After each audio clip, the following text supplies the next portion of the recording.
this meeting to order. If you would, please stand as we have our invocation, followed by the Pledge of Allegiance. Dear Lord, thank you for the opportunity to live in this great nation. Please guide us here tonight to do what's best for our county and our citizens. Amen. Amen. Pledge allegiance to the flag of the United States of America and to the republic for which it stands, one nation, under God, indivisible, with liberty and justice for all. Thank you. You may be seated. We do appreciate all the board members that are here tonight. Mr. Henderson had an emergency to come up. To my understanding, he will not be here, so we have 6 out of 7. We do appreciate our legal counsel, Mr. Hayward, for being with us, and we have our secretary back from vacation, I believe, from the last meeting. And we appreciate Stephen and Mr. Carpenter. Do we have any announcements to be made? No, sir, not on the any of the appeals, none of that. I will say the one appeal that was announced at the last meeting regarding the Minchew brothers, that case may have worked itself out. It's still hanging out there, but we had got word from Minchew brothers' attorney that they wanted to postpone any action on that as the parties worked it out. So that one looks like it may resolve itself. Maybe there's a countersuit. I'm sorry? Maybe there's a countersuit. Yeah, well, there were two things. There was the appeal, but then they also had they had their own civil case going at the same time, parallel. And I think they resolved they were trying to resolve the one in court, and that was going to take care of the appeal as well. So nothing final yet, but the appeal's on hold while they try to, I think, work out and wrap up the details on the other one. So that's the only update. What's the oldest appeal we have before the court? I'll have to go back and look. I would probably, I'm spitballing here. I'm going to say probably the oldest would be 2 years or more that we're waiting on. Yeah, we may have some that are around that range. I'll go back and pull it, and I can send an email out to the board just so you know. But I mean, we have several that are, or at least a couple that are 2 years or more older, and then we've got some that are maybe even older than that, like 1 or 2 that may be older than that. Why can't the board send a letter to the judge that we'd like for him to make a decision on?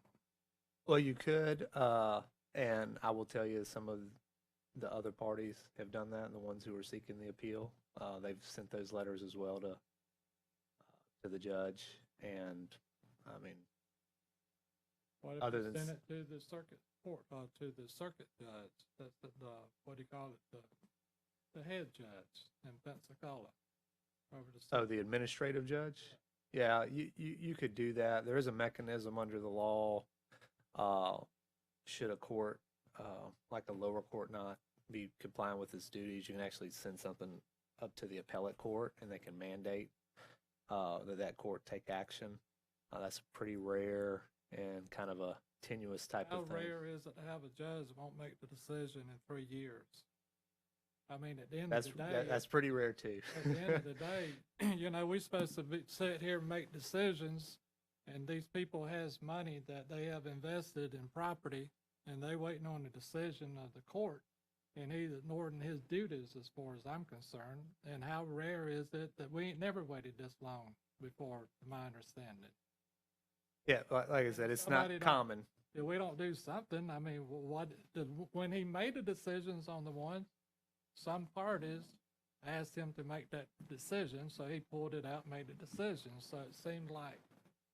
Well, we've done that. I think the county's position on some of these is, that most of these are to overturn this board's decision. So we've briefed the judge, and the judge has got to make a decision whether or not to overturn this board's decision. So for our purposes, we're fine because the decision is standing. Yeah, you see. Is that to make it to overturn our decision or make us rehear it? Well, it would be to overturn and make you rehear it. Okay. So, I mean, when I say overturn the decision, it could be a procedural issue, or some other technical Yeah, issue. yeah. But when I say overturn, that's probably a better way to say it, is that it, to quash your decision and make you rehear the matter. Right. So that's what would happen. But in this instance, since those decisions have not been overturned or quashed, then there's really nothing on my side or our side as a board to really push as far as an issue goes. So I think the position that you're taking on behalf of the county is that that's the position of a governmental office and not a position of a person that has a piece of property that he's trying to do something with. If they're going to overturn the decision of the board and rule against us, let's do it so that people can get on with what we're doing. I understand what you're saying. Most of these individuals or parties are represented by attorneys, and those people are paid to look out for their best interest, just like I'm hired to look out for this board's best interest. Those attorneys aren't going to look out for the board's best interest. That's my job. So I'm not trying to be flippant about it, but I Respectfully disagree with but you. those individuals have attorneys who are looking out for their best interest. They can They send still letters. and- property owners. The decision needs to be made. I'm not disagreeing with that. I'm just saying, Hey, how's the board feel about sending a letter? You want to think about and let's address it next meeting, or you don't want to address it? You don't want to address it?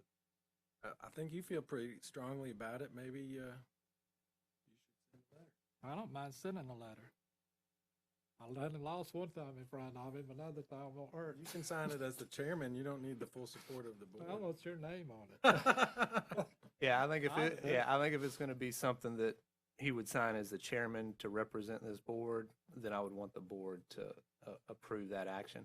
What I would recommend is let me go ahead and get the list for you in between now and the next meeting, Yeah, so 'cause I everyone like to has list that. them in the letter. And This then is you ridiculous. can look at which ones are and how long they've been, and then you'll have a better, more facts in front of you, and hopefully you can make a decision based on that. Kicking the ball down the road. Okay, Attorneys do. that's why you keep making money. Appeals that we don't get to listen to. At this time, we ask each and every person here that plan to speak before this board, if you would please stand and raise the right hand, that the testimony you give will be the truth. So if you have anything to say tonight, please stand and raise the right hand. All right. Do you all swear or affirm to tell the truth, the whole truth, and nothing but the truth, so help you God? Thank you. First item on the agenda, let's see, Mr. Stephen. We have the Greer conditional use. You want to explain that? Yes, sir. How you doing tonight, Stephen? I'm doing fine, sir. How are you? Good. Great. Yes, the applicants for conditional use 21-7, they got their application in on time. They got all the documents in on time. They noticed, according to the requirements, that they were supposed to mail letters, certified letters, and a sign. They did all those things internally. Staff did not route the project properly. And we are asking that the board make a motion to put it on the agenda and then make a motion to continue it in order to advocate for the applicant having done all the necessary things they were supposed to do Is the to protect applicant- their investment. Is the applicant here? No. They agree with the staff on this? They do, yes. They asked if there was any way that could be done, and this is our action to try to achieve that. We have a motion to put this on tonight's agenda, the Greer CU 21-00007 Greer conditional use. So moved. Second, Second. all in favor, aye? Aye. Motion to continue this to the September 23rd, 2021 meeting. So moved. Second, Second. discussion. All in favor, aye? Aye. Do we have any others to be continued? Yes, sir. There is two, the first two items, number 2 and number 3, that are requests in the Sigler? agenda. The Sigler variant, The Sigler variance, the Wood, Prestwood variance, and then number 9, it's the C2 Construction LLC variance. There was improper notice, and neither the applicant or the agent could be here tonight, so staff is requesting a continuance. I did speak with the agent. And she will be making a proper mailing notice before the September 3rd or 23rd meeting. And the Sigler Presswood C2 Construction, anyone here on their behalf? I don't believe so. They're in agreement? Yes, sir. As far as Opposition? I know, yes. Motion to continue Sigler Variance, Presswood Variance, the number 9 C2 Construction LLC variance to September 23rd. Mr. Chairman, I think they may have one more. The appeal as well, I believe the applicant would like to talk to the board about that, Let's do continuing that. this since we're halfway in it. Then we deny their appeal, so we have to hear it, okay? Very We don't want approval, we want to deny that. The motion to continue, Motion to continue. second, Second. discussion, Do we need to do them separately to ask if there was people about the other two? no. Any other discussion? Nah, I'm good. You sure? All in favor, aye? Aye. What do you want tonight? What are you up to? I wonder why you didn't sit down. You're not gonna be here long, you think? Good evening, Commission. Melissa Ward for Dunlap and Chipman. The last item on your agenda is an appeal of a director's determination, DD 21-0014, I think. Okay.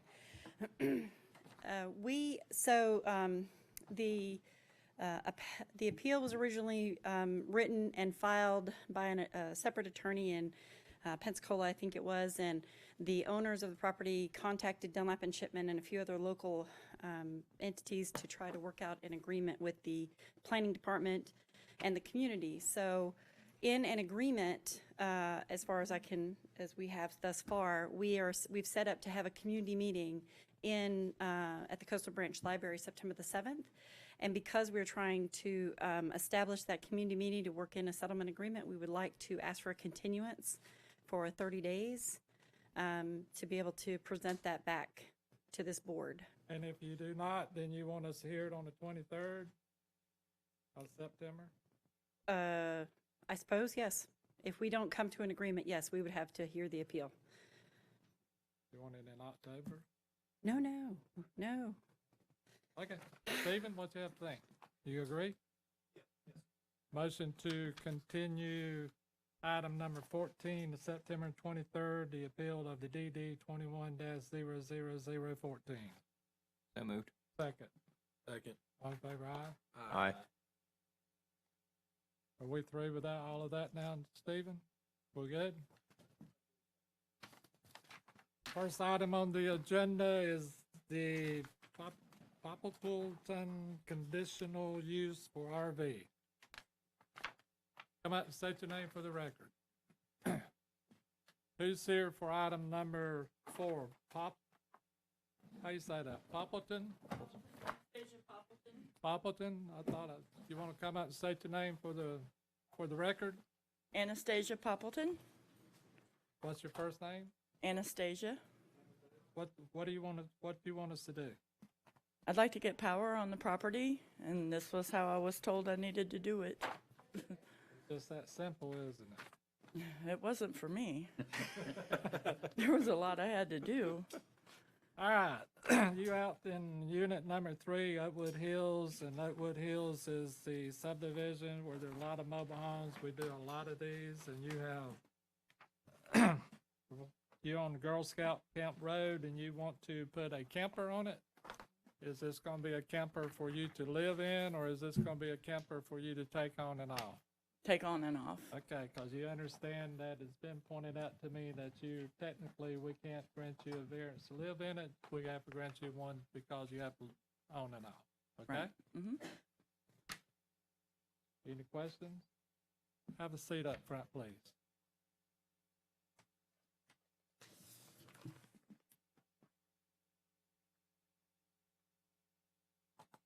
Yeah.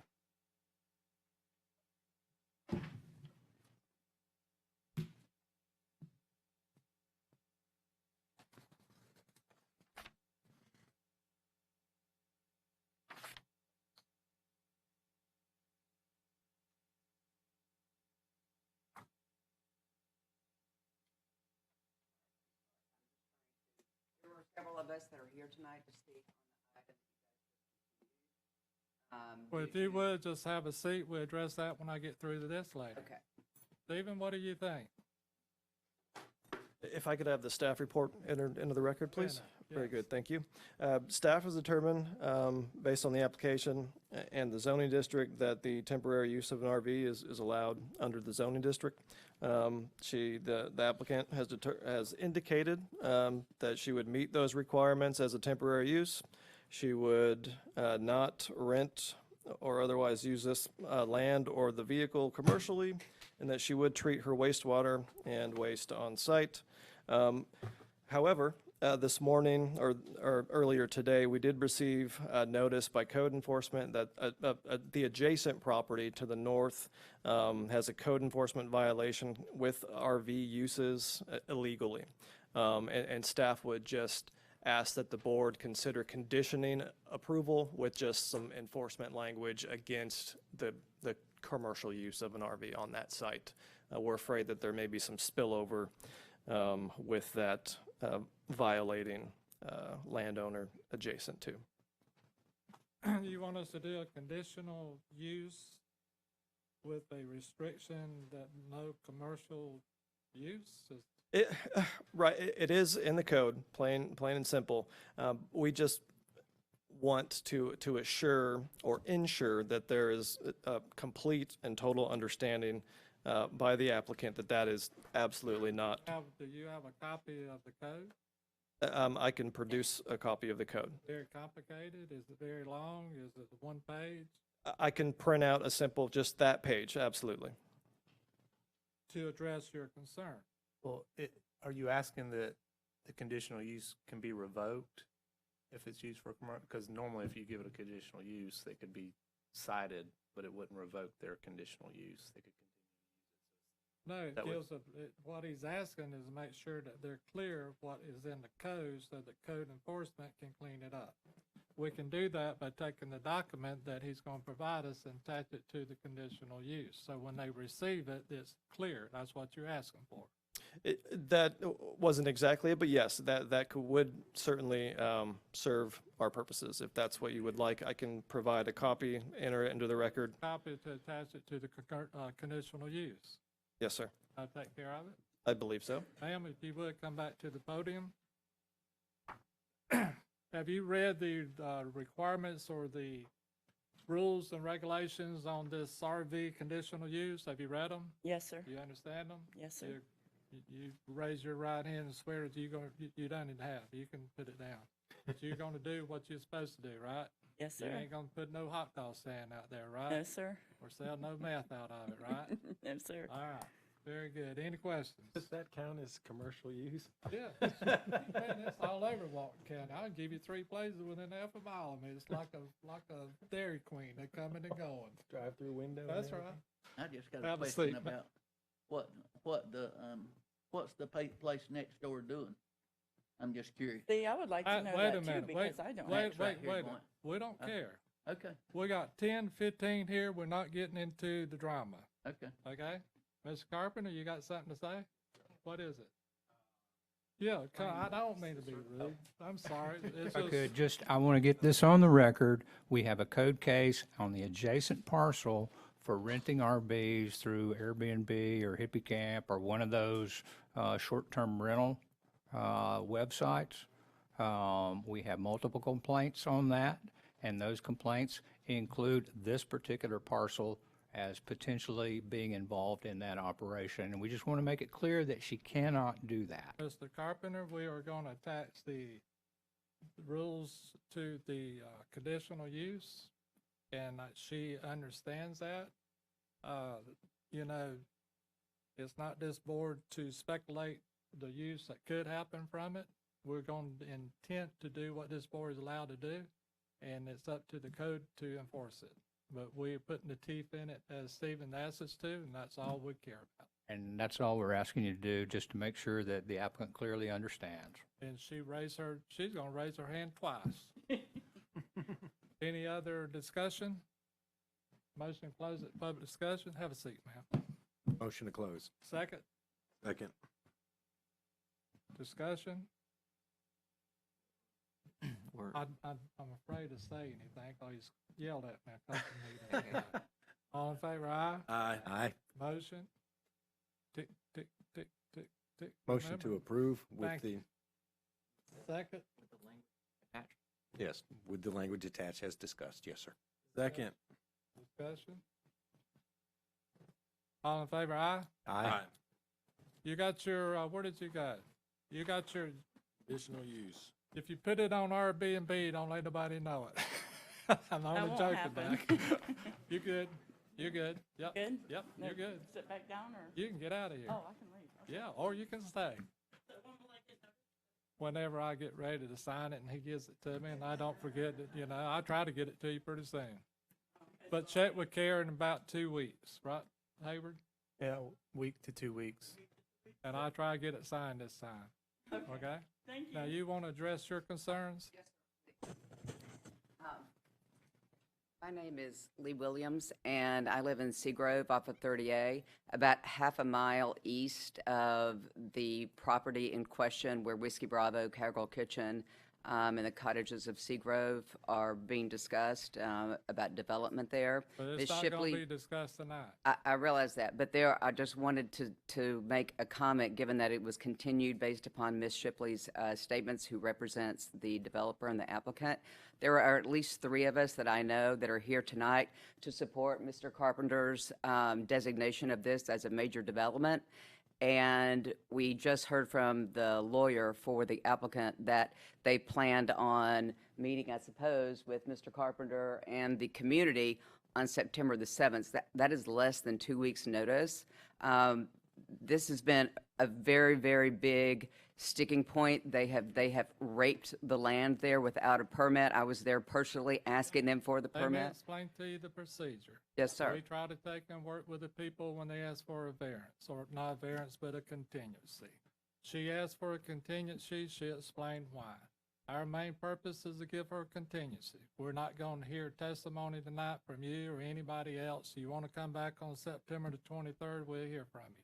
Okay, but how are we going? I don't mean to be rude, and I don't want to be short with you, but we can't discuss it without them being here. It's not what they call it, Hayward due process.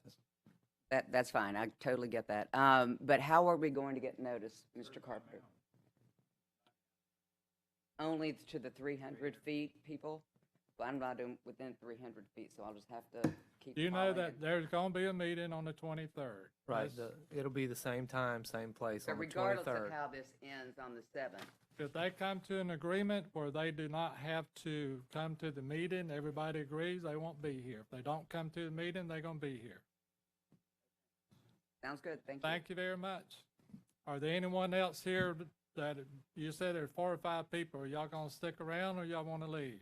I guess we're gonna leave. There's one that already walked out to speak with the lawyer. All right, thank you very much. We'll see you the 23rd. All right, next item on the agenda is the Beats Family Conditional Use for RV. I'm sure that's not in District 3 or Oakwood Hills. Who's here for the, submitted by Tammy Beach? Well, maybe you will be in Oakwood Hills. Yes. I thought it was down on 30A at Beach, you know, Oh, like no, a yeah, beach no, it's just RV. the name. I get that a lot, but You don't want to put it's RV actually really on- my name. You So, don't want to put RV on Blue Water? well, I do, but only long enough to build a house. They tell me Okay. I gotta have a permit for a power pole, which is what I'm trying to get so I can build me a house. All right, tell us what you want. My property is in Oakwood Hills. It's on a non-developed road, which I'm told the county has already named, which I really don't like the name. I don't know how to get that changed, but it's on Possum Lane.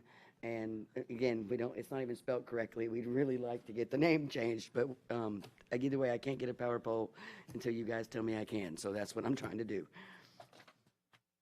Do you understand you cannot have any commercial use on it? Yes, sir. Have you read the zoning, that is, regulations when it comes to conditional use? Yes, sir. I have 6 months to build a house and get rid of the RV. Well, not necessarily. You can use this as a RV, provided you take it on and off. Okay. Oh, Okay? well. But I can't tell you can live in it forever. Well, no, when I applied, they told me it's a 6-month conditional. I get it. He made that real clear, Thought so. it was a year. I'm sorry, what now? It's a year, you have to move it within a year and. Within a year? But listen, you can take it down the road, to Juniper Lake, turn around, come back, and that qualifies. Oh, okay, well, that Okay. works. All right, It's all self-contained except the power. I need that part. okay. Have a seat up front, please. Hey, thank you. Stephen, did I say something wrong, Stephen? No, sir. No, sir. I was just clarifying. I was mistaken the timeframes in my head. But this is an application for a temporary conditional RV use on this site. Staff has determined based on the application that it does satisfy those minimum code requirements. If I could have the staff report entered into the record, please. And you also would like to, yeah, so entered, but you also, we need to attach the copy of the rules and regulations to the conditional use. I don't know that that's important in this instance. I can certainly do that. I think it was just a concern stemming from the code violation that was naming that other property is in that violation complaint. Well, if we're gonna do one, let's do them all, Yes, sir. okay? Yes, sir. Anyone here in opposition and anyone for? Motion to close the public discussion? Motion to close public discussion. Second, Second. all in favor, aye? Aye. Motion, Motion to approve. second. Second. All in Attachment favor, on there? aye? You want the attachment on there? Yeah, Motion with the attachments. Aye. discussion. Oh, All were in you the favor, second? aye? Aye. Thank you. Let's see, we're moving along pretty well. So you got your conditional use. Yeah, I'm sure glad you said something, 'cause I later sat there at the meeting over. I was gonna wait till you told me. We'll try to have it, check with Karen or staff within 2 weeks. If Mr. Hayward don't go on vacation and I stay focused, we'll have it done hopefully. Right, Hayward? Vacations planned for me. Thank you. We appreciate you coming. What's that, number 5? O'Sullivan variance. We're gonna get to the variance finally. Who's here on behalf of the O'Sullivan?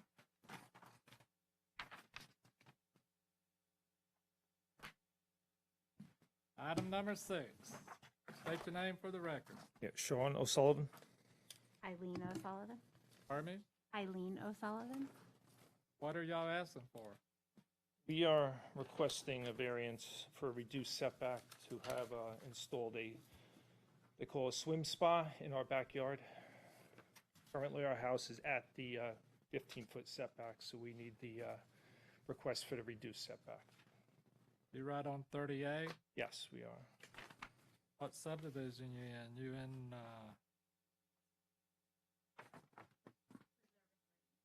okay, you in Grayton. Why do you think we should give it to you? Well, we have a very odd-shaped lot, and the house was placed in that position to make the best use of it, and we have no other place to put it, and we were looking forward to having a swim spa in the backyard to use. Did you build a house? Yes, we did. Build a house and you use all your land, now you want to put an 8-foot spa. Is that 8 by 8 or 8 by 40? Is it 8? No, it has a measurement of, it's about 7.5 foot wide, 15 foot long. 15 foot long? Yeah, it's 50 inches tall, and it would be at the height of the current existing deck that's there now. Isn't that what they call a swimming pool? It's a swim spa. It has more or less a long hot tub. Is that all you have to say? You don't have no medical conditions? No. Well, we appreciate that. 'Cause you're gonna rent the house? You're gonna live in the house? We live in the house full time. We do have a detached carriage house which is rented, and that will not be accessible to the renters due to it's attached to our house. Well, if that's all you have to say, anybody from the board has anything right now? Have a seat and let's listen to the community. Stephen. What do you think? If I could have the staff report enter into the record, please. So entered. Thank you. This is a variance request for a swim spa. Staff has determined that the application does not show sufficient evidence of hardship. It does not satisfy section 1.16.03 of the code. There is no unique circumstance or any other mitigating circumstance that would allow approval under the code. Don't we have some opposition to this? Yes, there are, and if I could, please, thank you for bringing that up. If I could enter the item number 6 that I passed out, there are a number of emails and letters. I believe there are at least one statement in here in support of the application. I believe the remainder are opposed. Okay, if you're gonna number the one that is for, how many do we have in opposition? We have one, that first one is. I would estimate in this packet there are 6 total letters and or emails. I think one is in support. The remainder are not.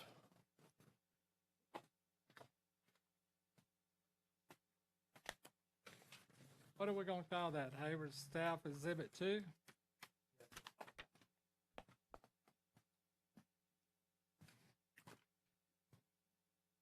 Thank you, Stephen. Yes, sir. Are there anyone from the audience like to come up, state your, or come up and talk to us? You're gonna start from the left, or y'all gonna say the same thing? You represent all Well, three? I What do you have think? copies of the letters that are in opposite. My name is Donna Don Francesco. I live in the Preserve. I have been in the Preserve, owned property since 2010. I have served on the ARC. I've served on the board. I've been the board chairman for 3 years in the subdivision. There is much opposition to this particular project. I also brought you, I'm not sure if you're aware of what the Preserve looks like, but this is, again, along 30A, kind of what we look like. So you can see how important it is for us to maintain that look and maintain the idea that we do not want spas and pools, et cetera, to be along 30A on the scenic corridor. We have 2 pools in our neighborhood. Plenty of go space back. to go, Go. swim if you would like to swim or do what you would like. But the idea of people starting to put spas, around in their backyards is not something that certainly I support and others in the neighborhood support. We have 15-foot setbacks. The Preserve has put that in. You guys have made that a requirement for us along the 30A corridor. And then along the back along the woods, we have 25-foot setbacks. So again, if you open this Pandora's box, everyone's going to be asking for something in that setback. And we strongly feel that our neighborhood is beautiful and we don't want to start this type of thing going on. There's really no reason for it.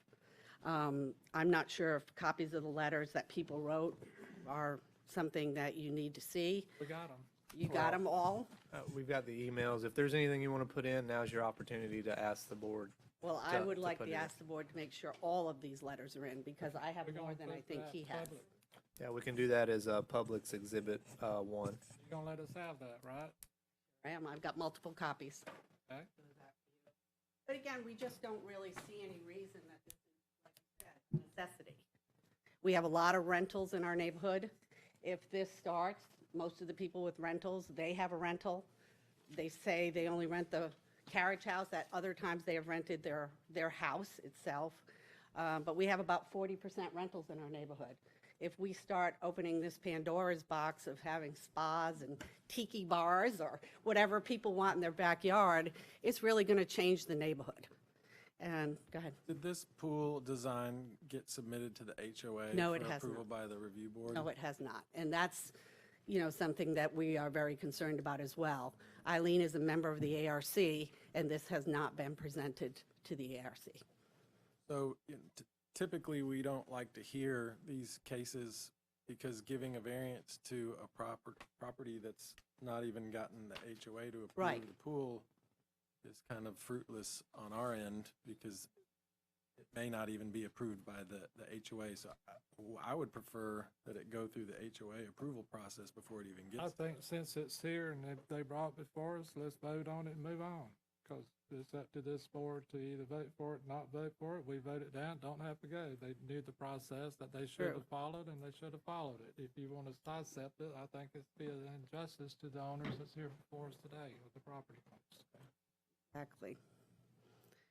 And in those letters, you know, one of our neighbors is an engineer, and he talked about just, you know, a spa like this is going to need chemicals, it's going to have other things in it. What happens when a storm comes through and that, you know, gets spilled over? So the neighbors are going to have to deal with the environmental issues that may come up, erosion that may come up from whatever happens to this plug-in spa. So, I mean, any way you look at it, from a preservation, environmental, just the whole idea that 30A is a scenic corridor. We just don't want to start sprinkling that type of look and that kind of activity along 30A. Okay. I have a question. Your concern, I mean, along 30A, or are you concerned because it's a spa going in, or a swimming pool going in the neighborhood? Both, to be honest with you. If she, Because again, we don't have a problem with a swimming pool going in the neighborhood. well, If it meets within If it's within, if it meets within the requirements. absolutely. Meeting But the understand that their lot, let me show you their lot. I've got a survey. We got a copy You've of got a it. copy of it. Okay, they have one of the largest lots in the neighborhood. They designed and built their house. They used every inch in square footage to build the largest house. They had plenty of room to put a spa in there. And that probably would have gotten approved by the ARC if they would have not had to go into the setbacks. But why were they able to use every inch of land to build a large house? They've gotten other variances for other things on their property because they talk about the odd shape of it. But the fact is, it's a very large lot. It's so much larger than the rest of us in the neighborhood. And yet, they're still pushing it to add a very large house, use up every inch of space to build a large house, and now are asking for a variance to add a spa. Not a hardship. They don't need it. They could have built a smaller house and had room. Thank you, ma'am. Anything, any other questions I can answer? We're going to see if anyone else would like to say anything.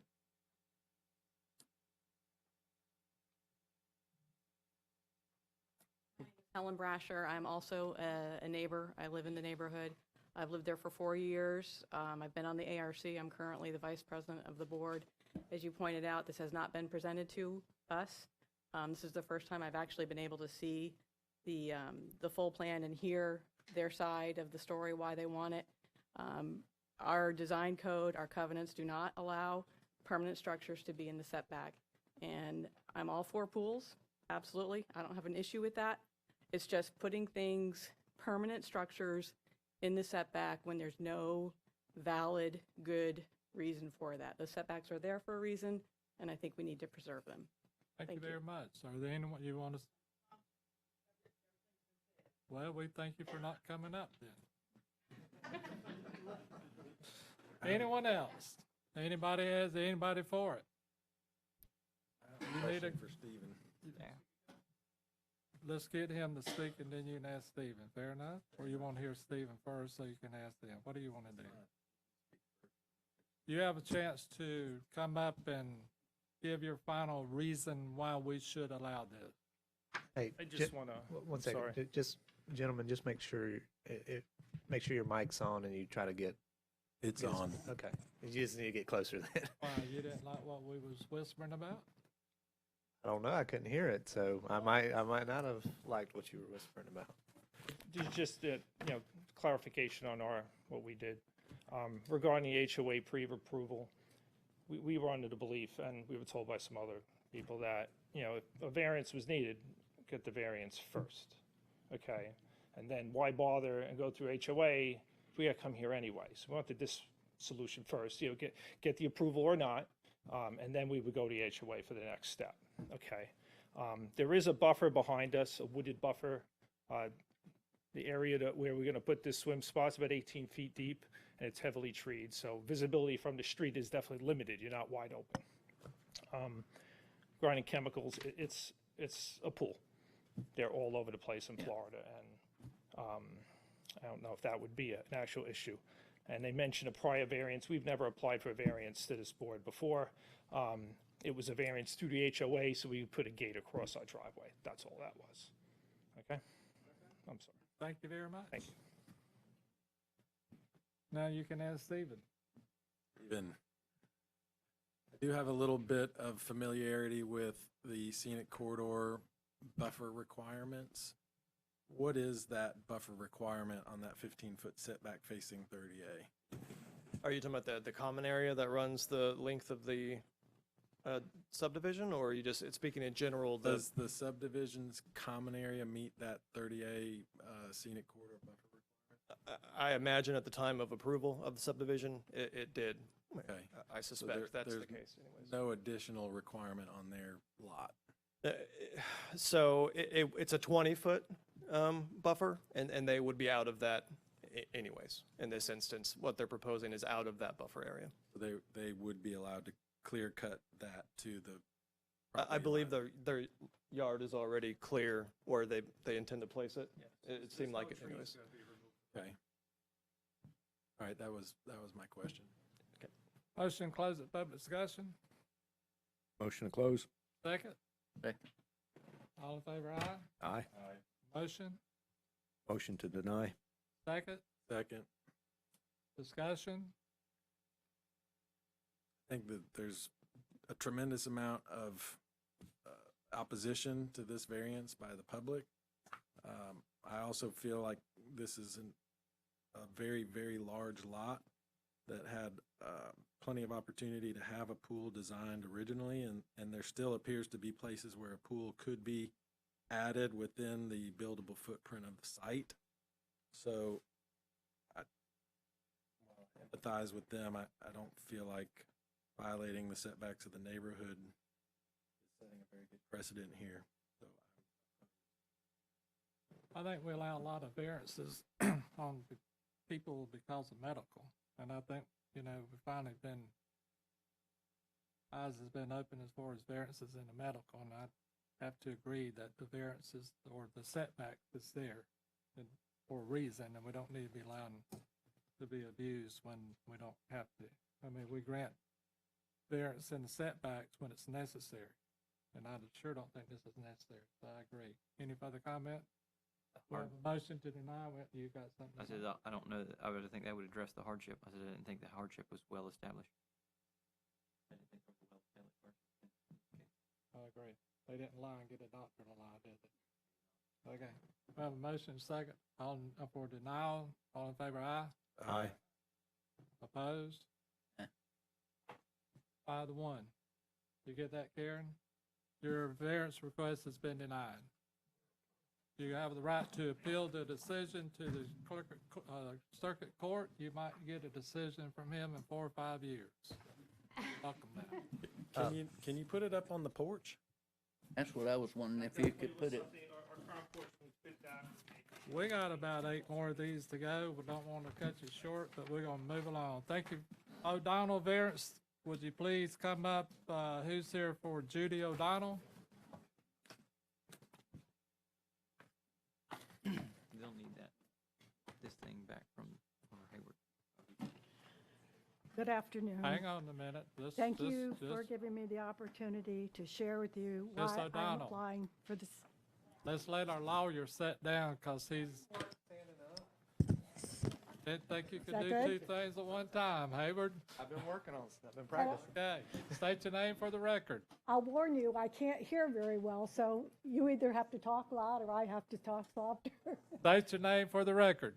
Oh, Judith O'Donnell. Okay. Thank you. See, I told you I couldn't hear. Yeah.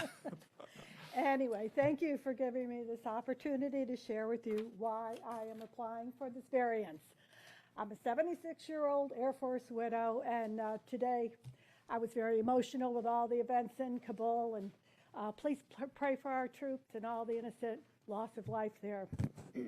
I purchased my home on Indigo Loop 4 years ago, and the house was built in 1994 and came with the existing pool and wall. There's no trees around the pool area, but I had no idea what a maintenance problem and a nightmare it was going to be. I have a heart condition and a hearing problem and some other health issues that I won't bore you with that make maintenance even very, very difficult. During any kind of thunderstorm or wind that we have, There's debris, pine straw, and leaves that fall into the pool and over the open deck. Over the last 4 years, it's become increasingly difficult for me physically to maintain. A screen over the wall and pool would really help immeasurably to keep the debris out of the pool and off of the deck. I followed and complied with every rule that the county wanted me to do, and I wouldn't have been able to get through all the process and paperwork without the help of Ms. Paula Mason in the planning department. This process has also been very expensive and complicated. I just want a screen over the pool to give me some maintenance relief so that I can enjoy my home. Thank you for your consideration to my request. Okay, you asking a side setback from 7.5 feet to 0 feet, right? You asking for a 0 lot line. Stephen, Good question. come up in that and help us. Yes.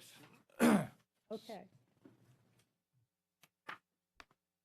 Help her to understand what we need to find. You're going to answer those questions for Yes, me? ma'am. Thank you.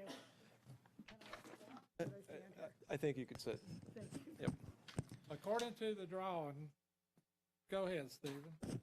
If I could have the staff report entered into the record, please. Thank you. Yeah, so the applicant purchased the home with a pool. The drawing appears to show, the survey appears to show that the pool is actually out of compliance slightly with the code as well, with the 7.1 or 7.4 to water's edge. She is seeking a variance from the minimum side setback of 7.5 in order to place the pool enclosure on top of the existing wall, which is just inside of her property line. So essentially 0 setback there. The pool is there, we call it on the side of the pool. Deck. Coping. The deck. Deck and coping is there. Yes. All she want to do, put a screen on. Yes, sir. Stephen, is the setback not 5 foot? Because it looks like on the opposite side of the house that it's built to a 5 foot setback. And the reason I'm asking is that if the pool's at 7.4, they could build the screen enclosure to a 5 foot setback, still enclose the pool and not violate the 5 foot setback at all.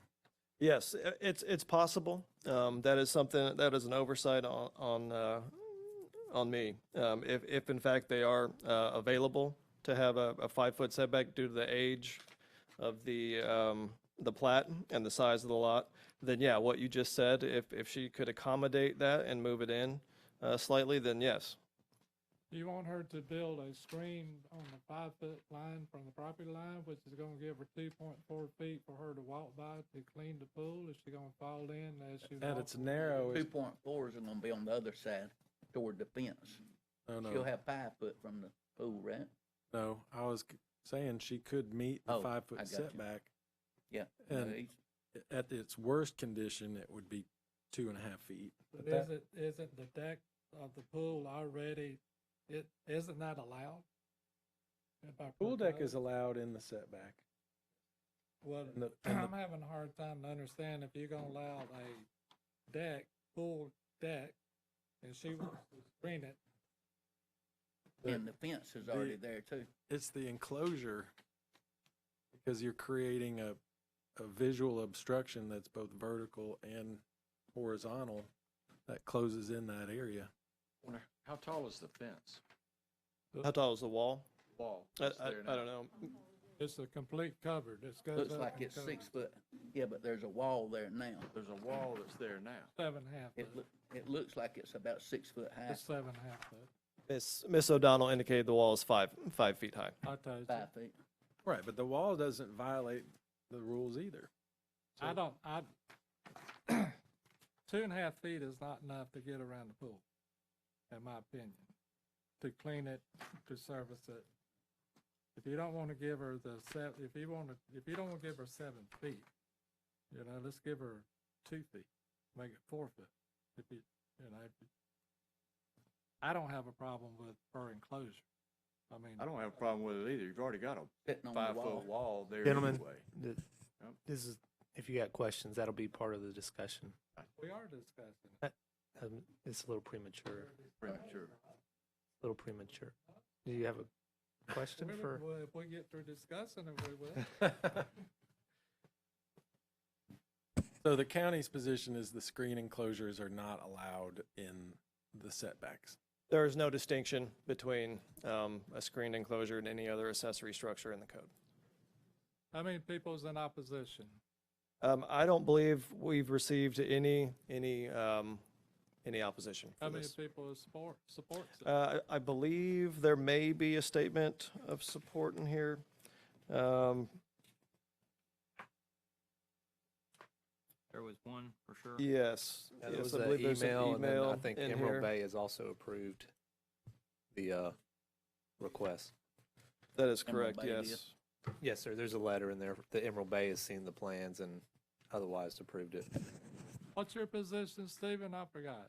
The staff's position is while I certainly empathize, while we empathize with her position in having to clean the pool, the request doesn't satisfy the code. Thank you. Yes. Anyone here in favor of this? Anyone here in opposition of this? You in favor of it? You want to come out and state your name for the record?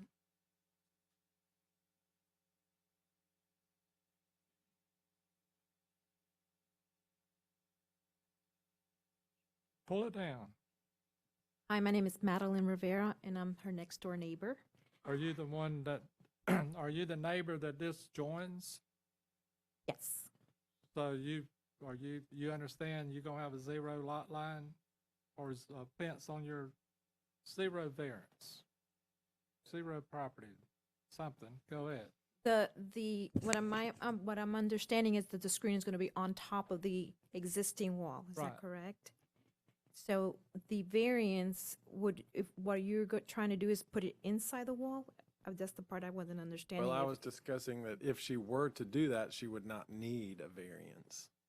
So if she installs it within the wall instead of on top of the wall? What we want to know is what's your position? My position is I'm in favor of her installing her And you're the neighbor? screen. Yes. You have no problem with it being on the fence next to you? You have no problem with that? No. That's your position? Yes. Thank The garage is on that side. I don't see it at all. Okay. Yes. Since she's a little hard of hearing. Yes.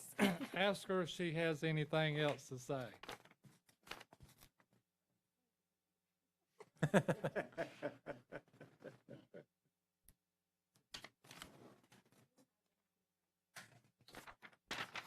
No, but if you give me the variance, I'll give you my broom. Thank you, ma'am. Thank you.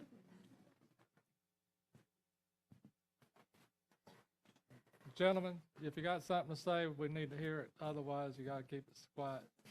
Turn your mic up. Motion to close the public discussion. Motion to close public Second. discussion. Second. All in favor, aye? Aye. Motion to approve it. Motion to approve. Second. Second. All in favor, aye? Aye. No oh my goodness alive, you stepped outside that limb. Well, You got your variance. when the neighbor's here in favor of it, what do you, that's the person you're usually looking out I've for. seen you before give people a hard time. You was wrong, though. Item number 8, Townsend Variance. Who's here to represent the Townsend, submitted by Rare Earth? I've seen you before. State your name for the record. I'm Shannon Clatchy with Rare Earth Land Surveyorship.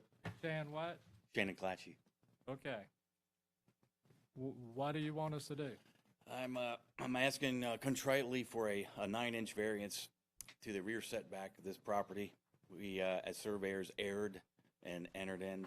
I accept responsibility for You're it. the surveyor? I am, yes, sir. And you taking responsibility? I am, yes, sir. Wow. We welcome that. Thank you. Thank you. Most of them don't show up. That's unbelievable. What happened? Well, quite honestly, we have a series of plans that we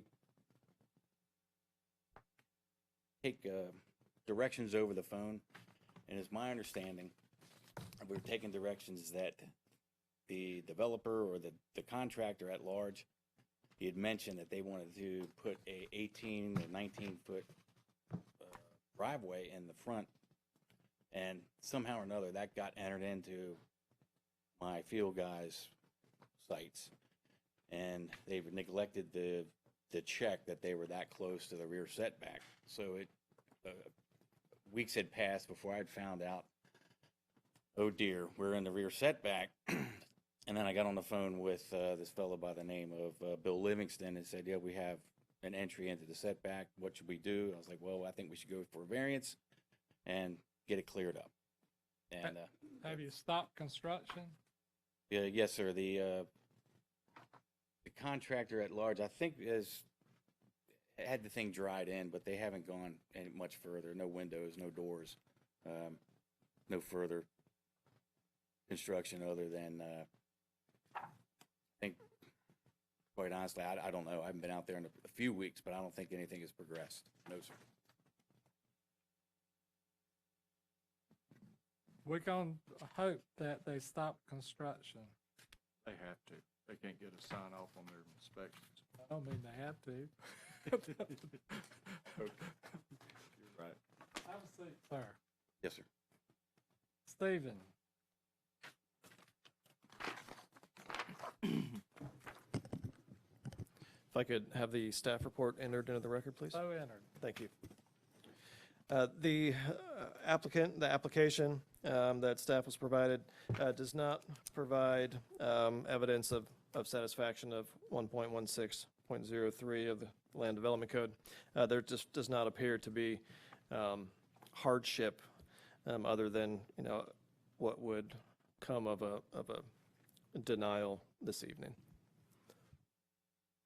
Y'all still not convinced that errors happens? You think it's intentional? No, sir. I just think, and I think maybe other staff believe that if errors were made to be corrected, that we would see less of them. That's a good thought, isn't it?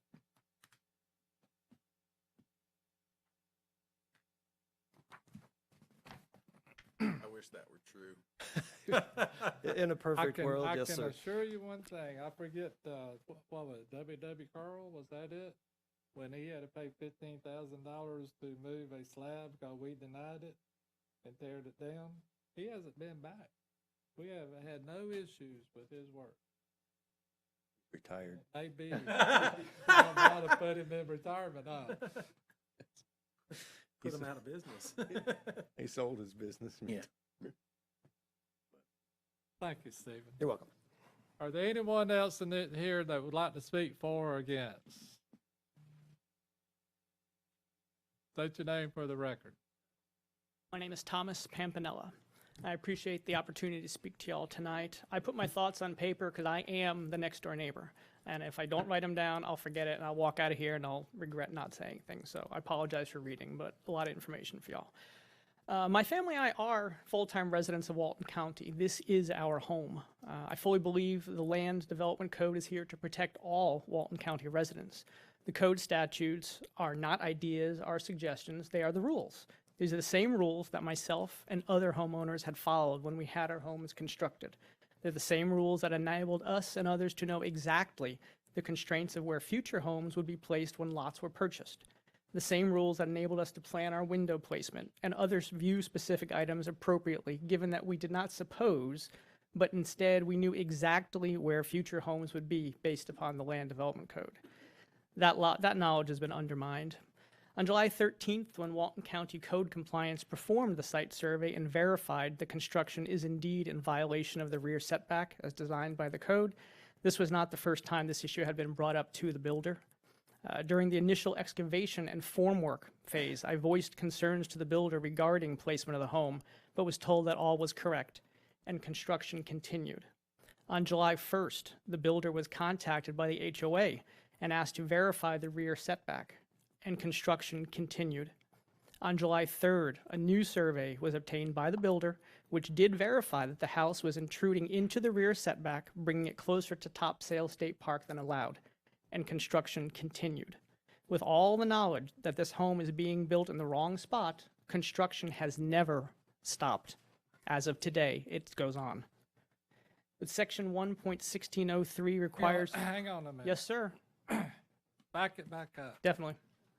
You said on what day that you contacted the builder and? Yes, told sir. him In the beginning, during, I don't, no, you actually do know that, hang on, sorry. I initially texted the builder on March 16th. Now, do you have a copy of that text? Yes, sir, I do. What Would you like? did you say in your text? I said, he is a friend of mine, so we speak loosely. I said, hey there, quick question for you. I know it's deceiving when they mark for where the expedition is going to be, since they need space for the forms and such. But on lot 50, is there enough room between their house and my property for the AC units? At that time, I was looking at that, the AC unit placement, that kind of stuff. He came out the next day. He said, I'll be in the morning. He looked at everything, eyeballed it, and said, everything looks good. And they moved on. Did you contact him about the issue before us tonight, or was that a different issue that you contacted him about? This was the initial placement question I had was for overall and for the AC unit. Then on July 1st, that was the official HOA contacting and saying, hey, this home looks to be in the rear setback. Can you verify this? Hang on a minute. Definitely. That's a homeowners association? Yes, on sir. July the 1st, you have documentation? Yes, sir. What kind of documentation do you have? This documentation I have, I contacted our HOA CAM, our manager, and I said, did you contact Bill for survey status on lot 50 this morning? She came back and said, I sent an email and a text. I'm waiting for a reply. I'll let you know. You have a copy of his reply? I do not. I can get that. We can get that for you. I don't have Know the status of the house at that time? Yes, sir. At that time, trusses had not been flown yet. I think exactly what it was. It was not dried in. There were no trusses. I believe they were still working on third floor framing to get up to the trusses at that point. On March the 16th, 2021, was the slab in? Yes, sir. Was the studs in? No, sir. Just the slab? And you Actually, no, I'm sorry. I apologize. I take that back. March 16th, I'm sorry about that. It was forms only. No concrete was poured. But that was only on the side setback. Yes, sir. Against you with the air conditioning. Yes, You sir. didn't say At that point, no, it wasn't. It wasn't obvious with the excavation and the forming. It was not obvious that the. asked him if he had a copy of a survey at that time. I do not believe I did at that point. No. Okay, go ahead on July the 1st. Then Quite after definitely. that. Yep, no, definitely. On July 1st, the builder was contacted by the HOA, who asked to verify the rear setback, and construction did continue. On July 3rd, a new survey was obtained by the builder, which did verify that the house was intruding into the rear setback. Who did the survey? I believe he contacted again Rare Earth Survey. I think he used the same company that had done it initially. On July the 3rd, they showed a survey showed the encroachment in the setback. Yes, sir. In the rear setback. Yes, sir. And There was construction at that time. On the 3rd, not dried in, I believe, since that was the first, only a couple days in the 1st. I do not think the trusses had been flown yet. I think it was still third floor framing. Date of this foundation survey, April 13th. Does it show the encroachment? It does. It's 6 inches.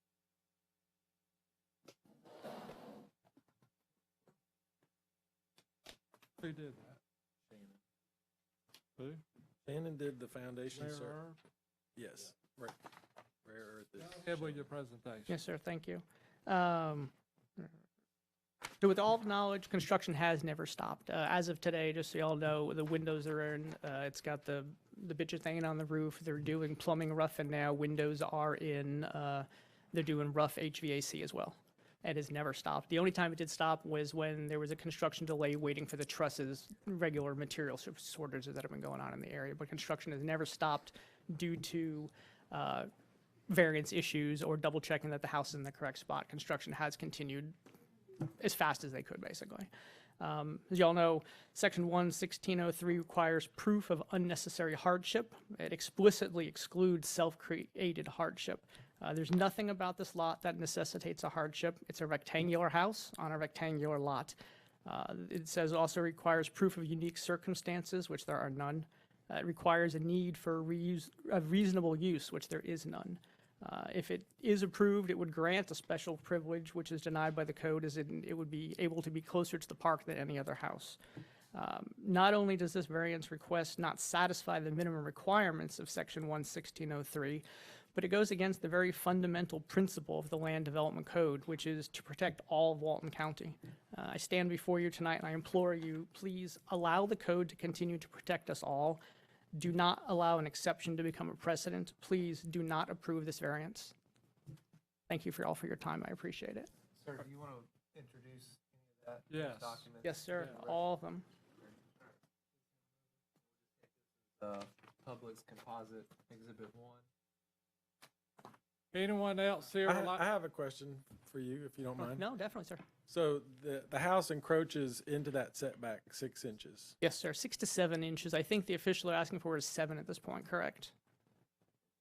Does that impact your view? It does, especially if you ask my wife.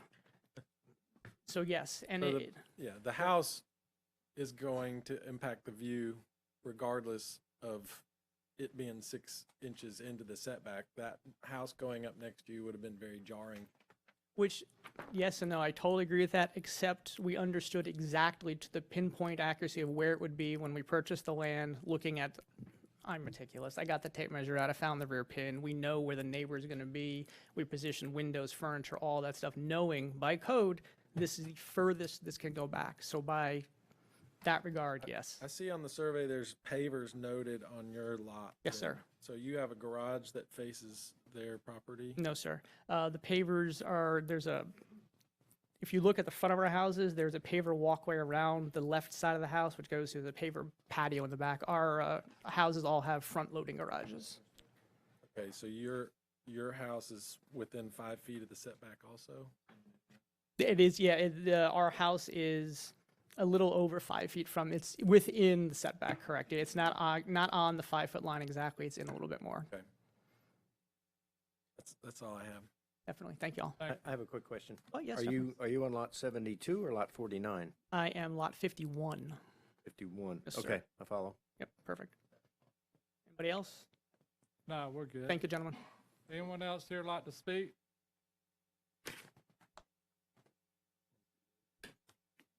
State your name for the record. Hi, David Peebles. I also live in Cypress Dunes, and I just, if it's true that they knew or should have known that there was a problem and continued to work, that's a little disturbing. And that's why I'm here. That's what I'm concerned about.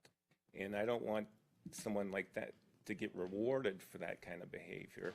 And then I'm also concerned that a deterrent for the future. We have one builder in there. So if we keep creeping and doing these type of things, there's no real deterrent. You have one builder. In Cypress Dunes, our covenants only have one builder that is allowed to build there. That builder is building this house, and he's built every house in there. And are you aware that he knew about this in April? I said if he knew or should have known. Are you aware that he knew about this in April? I don't know. I don't know. When did you become aware that he knew about this? At that HOA meeting. When was that?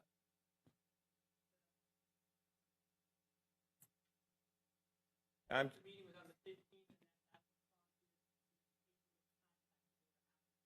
15th of July. Come up to the podium. We try to record all these. My point is, if it's determined that they knew or should have known and Well, continued, that's what I'm expressing. If you is hang I'm on, just- man, I'm trying to support that. Just hang on. When was the HOA meeting? Can I steal my papers back? They're actually Here right they are. over there, sir. Is that the July 15th, or is that March, April, May? Make sure the microphone's on. And you're Yes, speaking. sir. Okay, so July 1st, the builder was contacted by the HOA. So the meeting, I believe, was on June 15th. Okay. Thank you. Thank you. I appreciate you Okay. coming, Thank and you, I sir. agree with you. Oh, Come back up, Shannon. It is my position, against the wish and probably the will of the planning department, that I believe we need to help people that makes mistakes. but it's hard to sit here and try to be sympathetic with someone when we have a survey dated 4/13/2021 that shows the encroachment. It is concerning to me that there's one builder that builds in this subdivision, and the pictures that he put in is this. And I'm sure that's probably about April or May. So please explain to me, if you the survey, and believe it or not, you did under oath, so I would appreciate you tell the truth on this. When did you tell the contractor he had a problem? The best of my knowledge, it was around the 1st of July. You had a survey that you signed on April the 13th. Well, let's say once we sent it over to Livingston, Elite Custom Homes, it's my belief we sent it to them and we didn't hear back from them for some time. And on April the 13th, 2021, Rare Earth had a survey. Were you aware that there was an encroachment at that time? yes, Isn't it your license responsibility to notify your client that he has an encroachment? it is, generally speaking, when we have an error, send it to our clients. This is not an error. This is a encroachment in the setback, is what I'm gonna call it. Right. And it's hard for me to say it's an error when you have a contractor that had to see the survey, that had to know when they laid it, and continue to build when there is acknowledgement that there's a problem. If he would have stopped at the point to where he found it, then I could be sympathetic. But he had to know in April the 13th, and he's the only builder in there. That's correct. And I'm not exactly sure if we made notice to him and he actually took notice of that. I don't know. Only thing I can say is we You have no provided him. emails to him that you notify him in email that there was an encroachment? I don't believe so. I'd have to go look, but I don't believe so. So it's your testimony, you got done the survey and you just said, "Poof, you can go to the variance, they're gonna rubber stamp this and No, we're good to go." never. I mean, this keeps me awake at night thinking about it. Well, I hope we fixing to wake all of you up, because there's no way. Well, as the buffer goes, the setback as a safety value. So the setbacks are there, well, to protect others, but it's a safety value too. I'm gonna say for errors, but as the safety value goes, I'm just begging, really, I'm hat in hand, contrite that it's a frightful mistake, but I don't think it. So it's your testimony tonight that variances is no big deal? No, absolutely not. We can let this builder have this, and the next time he does it, he's gonna continue, we're gonna rubber stamp it, and no big deal. No, absolutely not. That's what you just said. No, I've never. You said it's a safety barrier, no big deal. Well, no, I'm not saying it's no big deal. I just say as it goes, the buffer or the setback is to be acknowledged and adhered to, but we made a mistake, and as far as the impacts go for the adjoiners, I don't think it would be an impact for their view. They'll be viewing the. I'm not worried about the view. I said I'm sympathetic and try to grant variances. I am not sympathetic when people knows they have an issue, they continue to build like it's a rubber stamp and we do nothing about it. I have an issue with that. Can I say something? I have a hard time believing that this builder knew it back when the foundation very first started, or and kept going. When it would have been easy to fix. I mean, maybe he had the slab poured and the walls framed up, and then is when maybe he found out. But I have a hard time believing that. I know if I were building a house and had the foundation just laid up there, I would just tear that out and move it. Hang on a minute. But why are the pictures they submitted for the variance of it in the block phase? In the block areas? Yeah. That's kind of interesting. Hang on a minute. You have anything else to add? No, sir, I do not. Thank you. Have a seat. Motion to close the public discussion.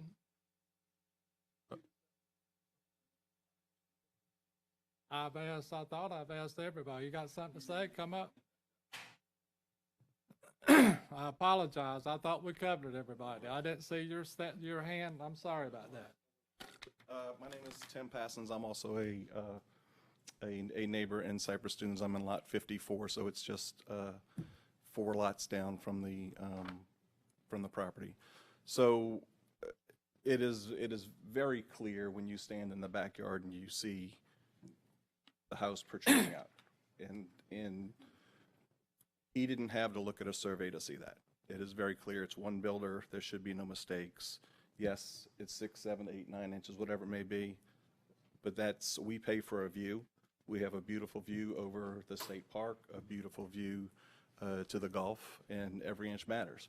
And as Thomas mentioned, yes, and when we built our homes, we literally planned where do you put your windows, where do you put your doors, how do you arrange your deck, all that stuff. So when there's one mistake, it could have easily been corrected. The first time I spoke to Bill about it, it was probably a month ago, so the house was under construction, well under construction. And his answer to me was, it's a survey problem, we're just going to get a variance. So that's kind of been the attitude the entire time. You have any knowledge when he might have knew of this back in April? I don't. We appreciate you stopping and allowing me to Thank you. speak. Anybody else here want to speak tonight? Anyone for, anyone against? Motion to close at public discussion. I have a question for Stephen. Stephen, when the county, I'm under the impression, requires a foundation survey to be submitted back to them. Yes, it was verify. submitted May 17th. And at that point, when you notice that there is a problem with the setback encroachment, do they not put a stop work order on the property? I would have to defer to Mac I don't know the process of how that is presented to the applicant at the time. I know that the applicant is notified when the foundation is certainly out of the setback. So that this variance would have had to have started back in May when they provided the foundation survey to the county, right? You would think that would be the case. I'm struggling to understand why they kept building after they submitted the foundation survey to the county. The county would have seen the encroachment at that point in time and advised them that they needed to come and seek a variance and they should probably stop work. That makes sense. I mean, I can't answer that, but yeah. What documentation do you have on May the 17th, 13th, whenever? Our Citizen Serve portal shows that a foundation survey was submitted on that date. When did you look at it and say, okay, there's an issue? Just now? You mean me personally? Whoever looks at and reviews, we went through this 20 years ago when Adams built the houses down in Sandestin, and used to you didn't have to have all these surveys. Now you spend a fortune in trying to get surveys because surveyors didn't do their job. So you got to have a survey submitted before, you got to have a survey before you pour, you got to have a survey after you pour. Who reviews it and who reviewed it and knew there was an issue with this, and when did the variance start? The variance application was made in time for this meeting. It started in June and July. 30 days ago at least. Didn't start in May, didn't start in June, didn't start in April. That's correct. But you don't know when the county notified whoever. I do not have that information. If you bear with me for a few minutes, I may be able to. We don't need it. Okay. It sounds like that somebody did eventually catch it and notify them, and that's why they're here. Yeah, when code enforcement was called by the neighbors. Motion to close at public discussion. Thank you, Stephen. Motion closed. Did the county ever stop them? Motion to close the public discussion. Motion to close public discussion. Second. All in favor, aye. Aye. Aye. Let's get a motion in a second, then we can discuss it. Okay? Motion? I make a motion, we approve it, I'll second. You got a motion Variance. to approve the variance. I do. You got a second? Got a second. Discussion. Now, what was your question? I just don't believe this guy done it on purpose, and I don't believe the builder went on knowing from that date, from that picture right there, and went on, which that's a $20,000-$30,000 mistake right there, even at that point, to fix. It's not just a, it's Yeah, not a but now simple that the house is dried in, it's $100,000 mistake. Yeah. Yeah, but, There's, at 6 inches though, I mean, yeah. And the surveyor's gonna bear the brunt of the remedy. This guy? Yeah, that the builder kept going. And they're still gonna say, well, it's still the surveyor's fault, so all of the correction falls on the surveyor, even though back in April, he said it's over the setback on his survey and gave that to them. did the county stop them?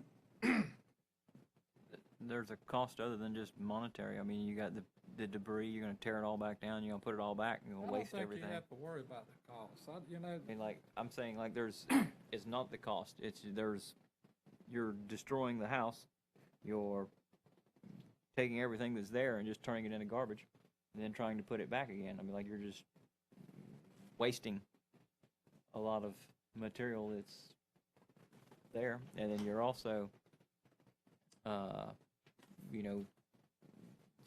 creating a time problem as well. I mean, like, they'd got to a certain point, now they gotta start all over, it'd take them a long time to tear it down. I mean, it's not just Probably monetary. six or seven additional months now that the neighbors are gonna have to endure construction there. Yeah, noise, more disruption of everything. I mean, I think there's. No problem with him tearing the house down because it's intentionally, in my opinion, he knew he had the issue on April the 13th. It's my opinion that the neighbors complained to him in June, probably July. There's documentation. I have all the respect in the world that this gentleman came before us tonight because he is a surveyor. We do not see the contractor. When he knew there's an issue, he is supposed to stop construction. If he would have stopped construction in the block form, I would have said, okay, I have a little sympathy for you. But I don't think that this board, should take a rubber stamp when somebody continue and knowingly continue. Now, we had an issue before us last meeting. The guy comes in there and says, I want to go ahead and hear this variance. We stopped. We need to get started because we got lumber laying out there. We heard it. We passed it. We went on. I personally think that we have to take, and I don't support the planning department probably 10% of the time, but I do support what they said, that sometimes you got to set an example. We did it before with I think with W.W. Curl about 15 years ago. I think this is a prime example to do it now, and I will not vote for it. So we have a motion, we have a second. Jackie, you have something to say? Well, I have a problem with the picture and I don't know who put the package together, but I have a problem with the picture that just shows the foundation in place. Absolutely. That's not true representation. Absolutely.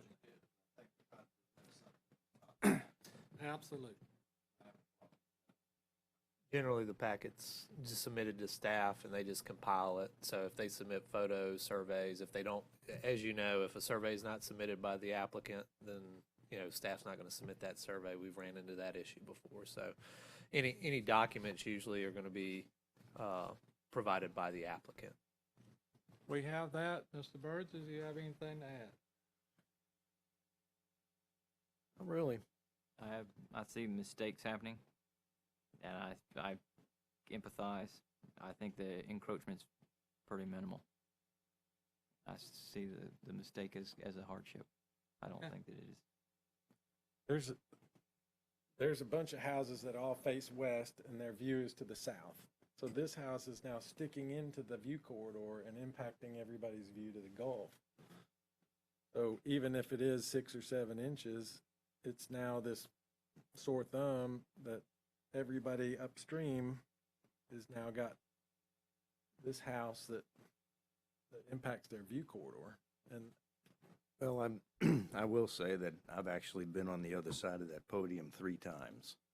And every time I have, and at the moment I signed a survey, I put them on notice. I'm the one that initiated a potential variance application, and my advice was to stop what you're doing. And I didn't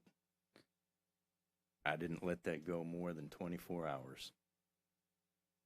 And I think that's what you're supposed to do, and I don't think it was done in this situation, and I think that this board allowed this tonight, that it's gonna continue like we have the pools. I think that we finally beginning to get a hold on the pools, but I think variances, I think everybody that makes a legitimate mistake needs to have the opportunity to have a variance. But those that intentionally continue without being humble and coming before this board, think we're gonna rubber stamp it, I think it needs to stop. We have a motion to approve. We have a second to approve. All in favor, aye. Aye. Aye. Opposed? Aye. Aye. 3-3. Your variance has been denied. You have the right to appeal it to circuit court. Otherwise, I think you have to tear the house down. Yes, sir. Appreciate it.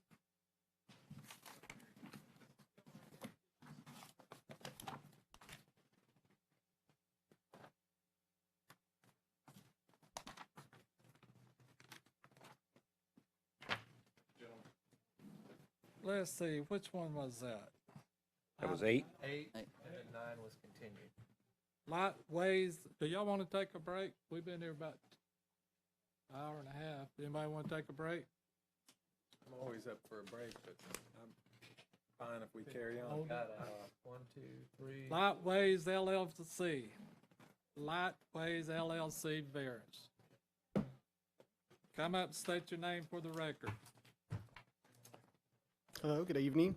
My name is Levi. I'm an associate principal at DAG Architects and licensed architect. I'm here standing in for Charlie Clary. He was not able to join us. Sorry to say, you're not Charlie? I'm not Charlie. What's your last name, sir? Wiegand, W-I-E-G-A-N-D. And anyway, yeah, Charlie's not able to be here. Charlie's the principal of DAG Architects, and he's actually the original architect of this home that we're addressing this evening. So we're representing the Zach family. I guess they're on this application as Lightwaves LLC. The variance requested is to reduce the side yard setback on the east in order to allow the addition of a residential elevator to a... Okay. Sounded like somebody got hurt. Deputy out there, we might want to check on it. Let's wait till we get that cleared up. I agree.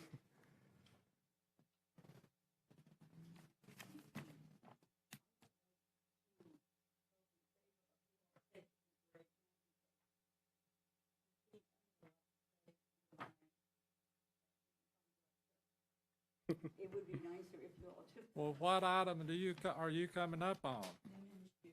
Huh? The next one. The next one? We're just gonna continue. Do you need to take a break?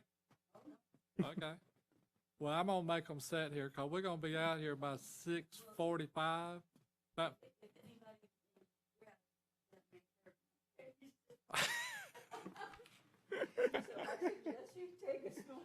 We're good.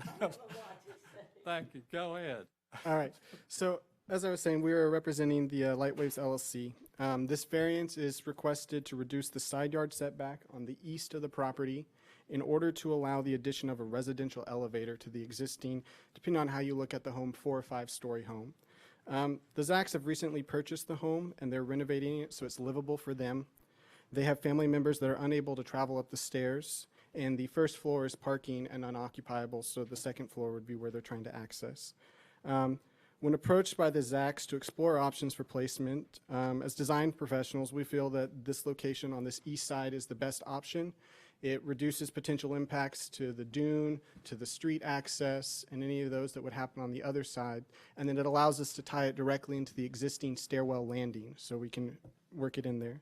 As far as this variance, the hardships as we define them include that it's an existing structure on a unique lot. It's the very last house on the end, and it's surrounded by the beach at that point. The first level of the home is parking and not occupiable, and that this request is really about accessibility and the continued use of the home. And I think that's about all I have to say. You don't have no surveys? We do have a survey. Volker survey. There's a survey there from Volker. We're in 10, aren't we? Could be, yeah. Now I'm getting somewhere.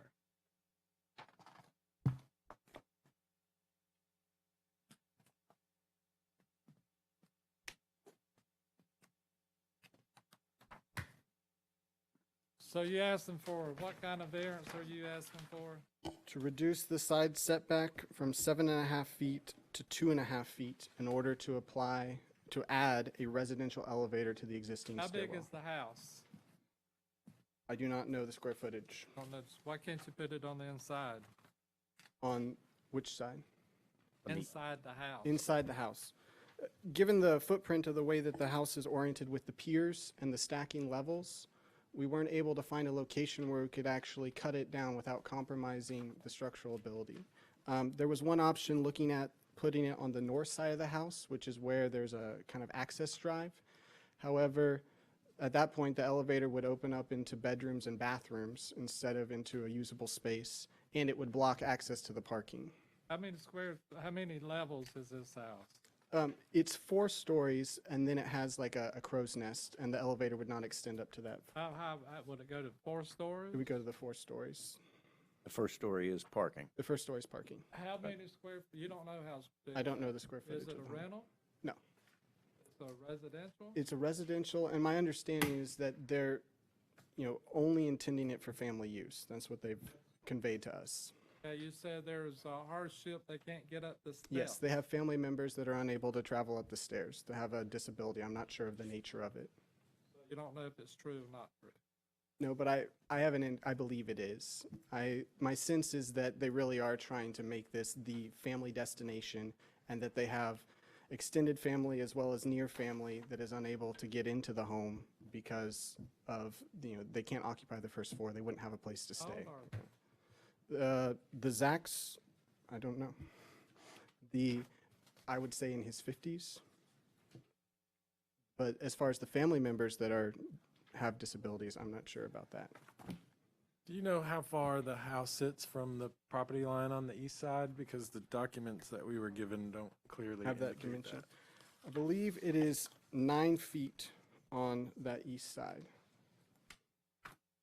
And I believe there was some photos here of, currently that's the location where the mechanical equipment is located on grade. And so the mechanical equipment would be relocated to allow the elevator to be placed on this side in that access alley. If you'll wait, we'll give you the opportunity to speak, okay? Just hang in there, we're trying to get there. Sorry. Any other questions? Are you aware that there's an encroachment on the setback on the west side of the property? I am not. This is one of those, it's an older home, and I'm not sure exactly what was part of the original plan set, what's currently out there. We have not done as-built surveys for that.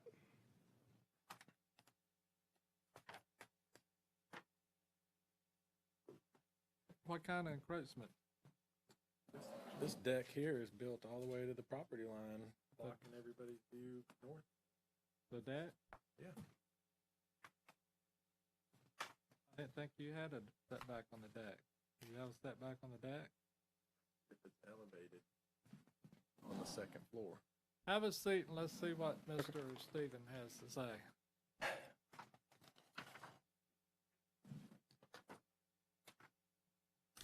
If I could please have the staff report entered into the record, So entered. as well as item number 10 that was handed out separate. This is a letter in opposition from an adjacent neighbor.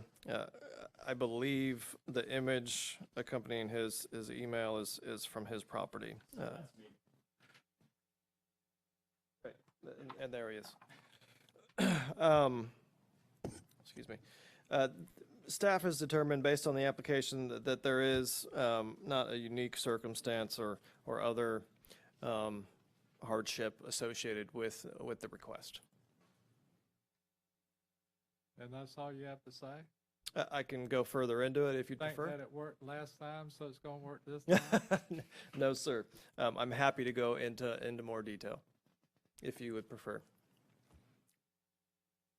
Not at this time. We may let you speak in a minute. Yes, sir. I'll ask a question about the setbacks. Is that side setback a 5-foot setback? I don't believe so. It is shown as 7.5.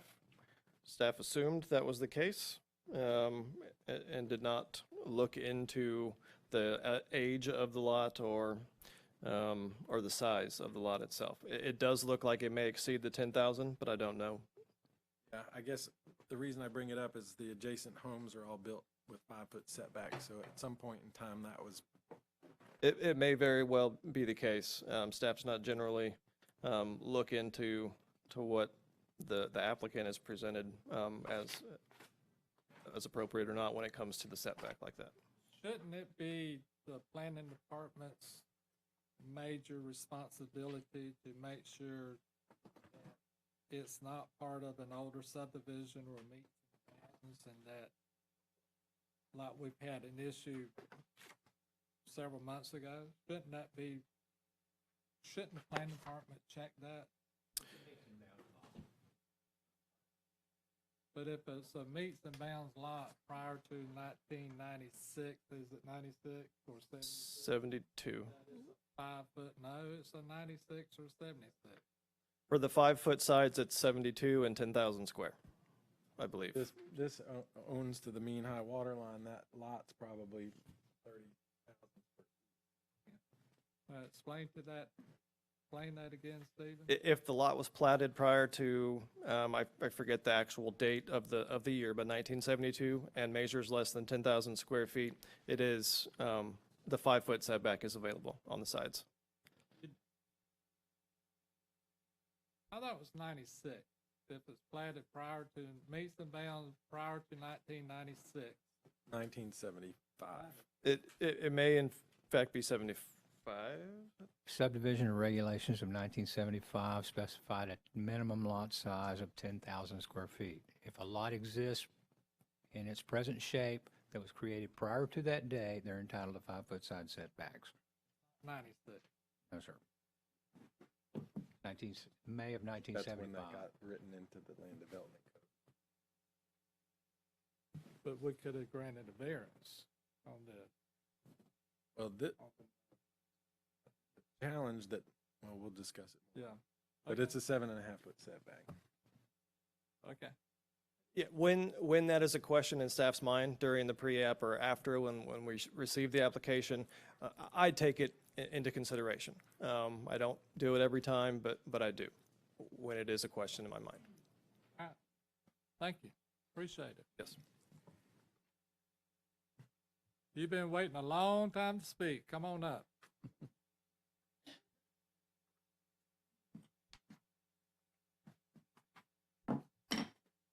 Good afternoon, gentlemen, ma'am. First of all, I'd like to apologize for shouting back there. It's my first time doing one of these scenarios or being in this situation.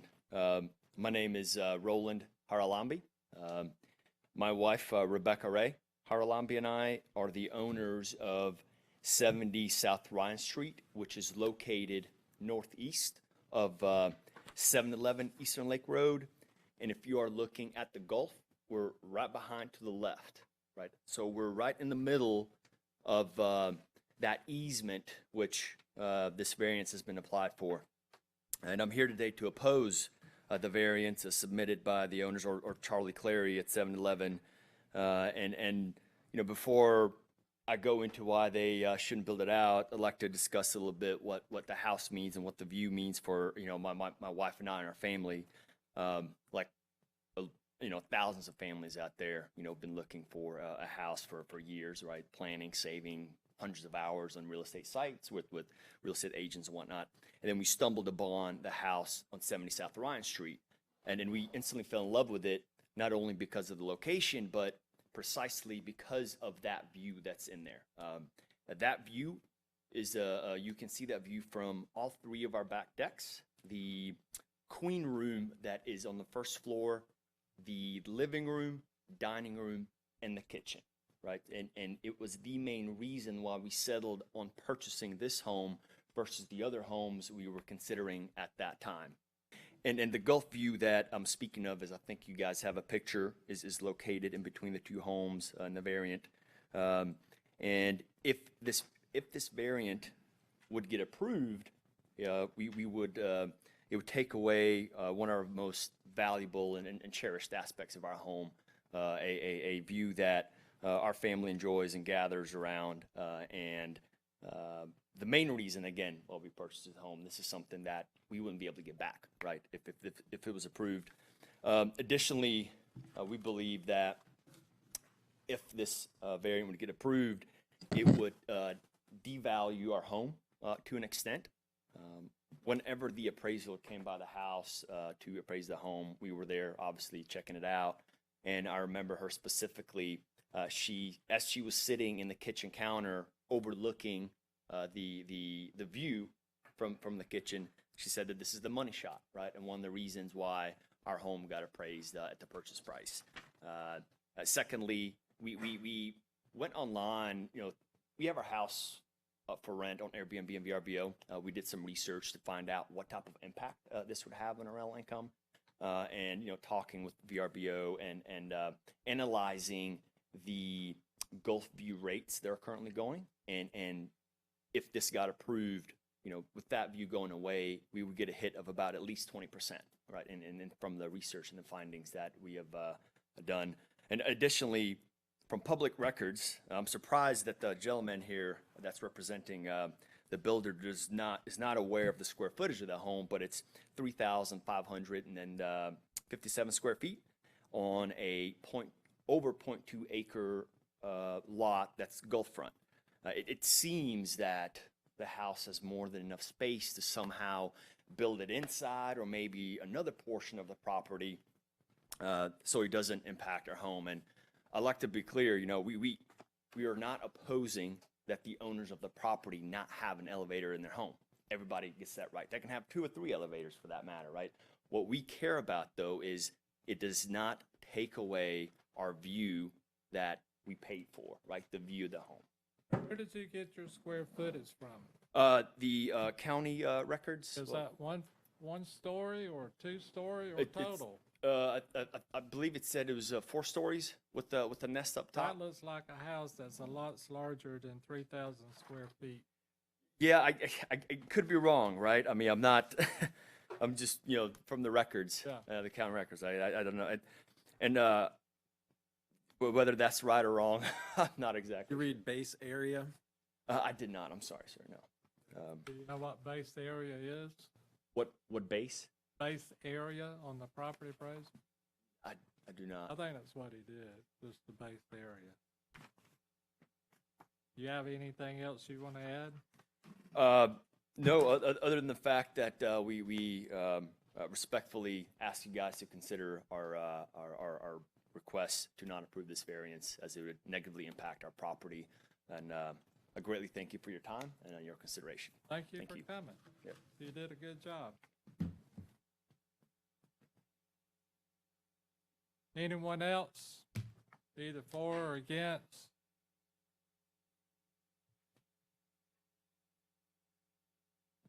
Sir, would you like to come up and? I think the only thing that I would just rephrase that, I was looking at Google Earth and taking some pictures that we did while we were proposing the location of the elevator, and I'd like to share it if that's okay. So his property is this one here.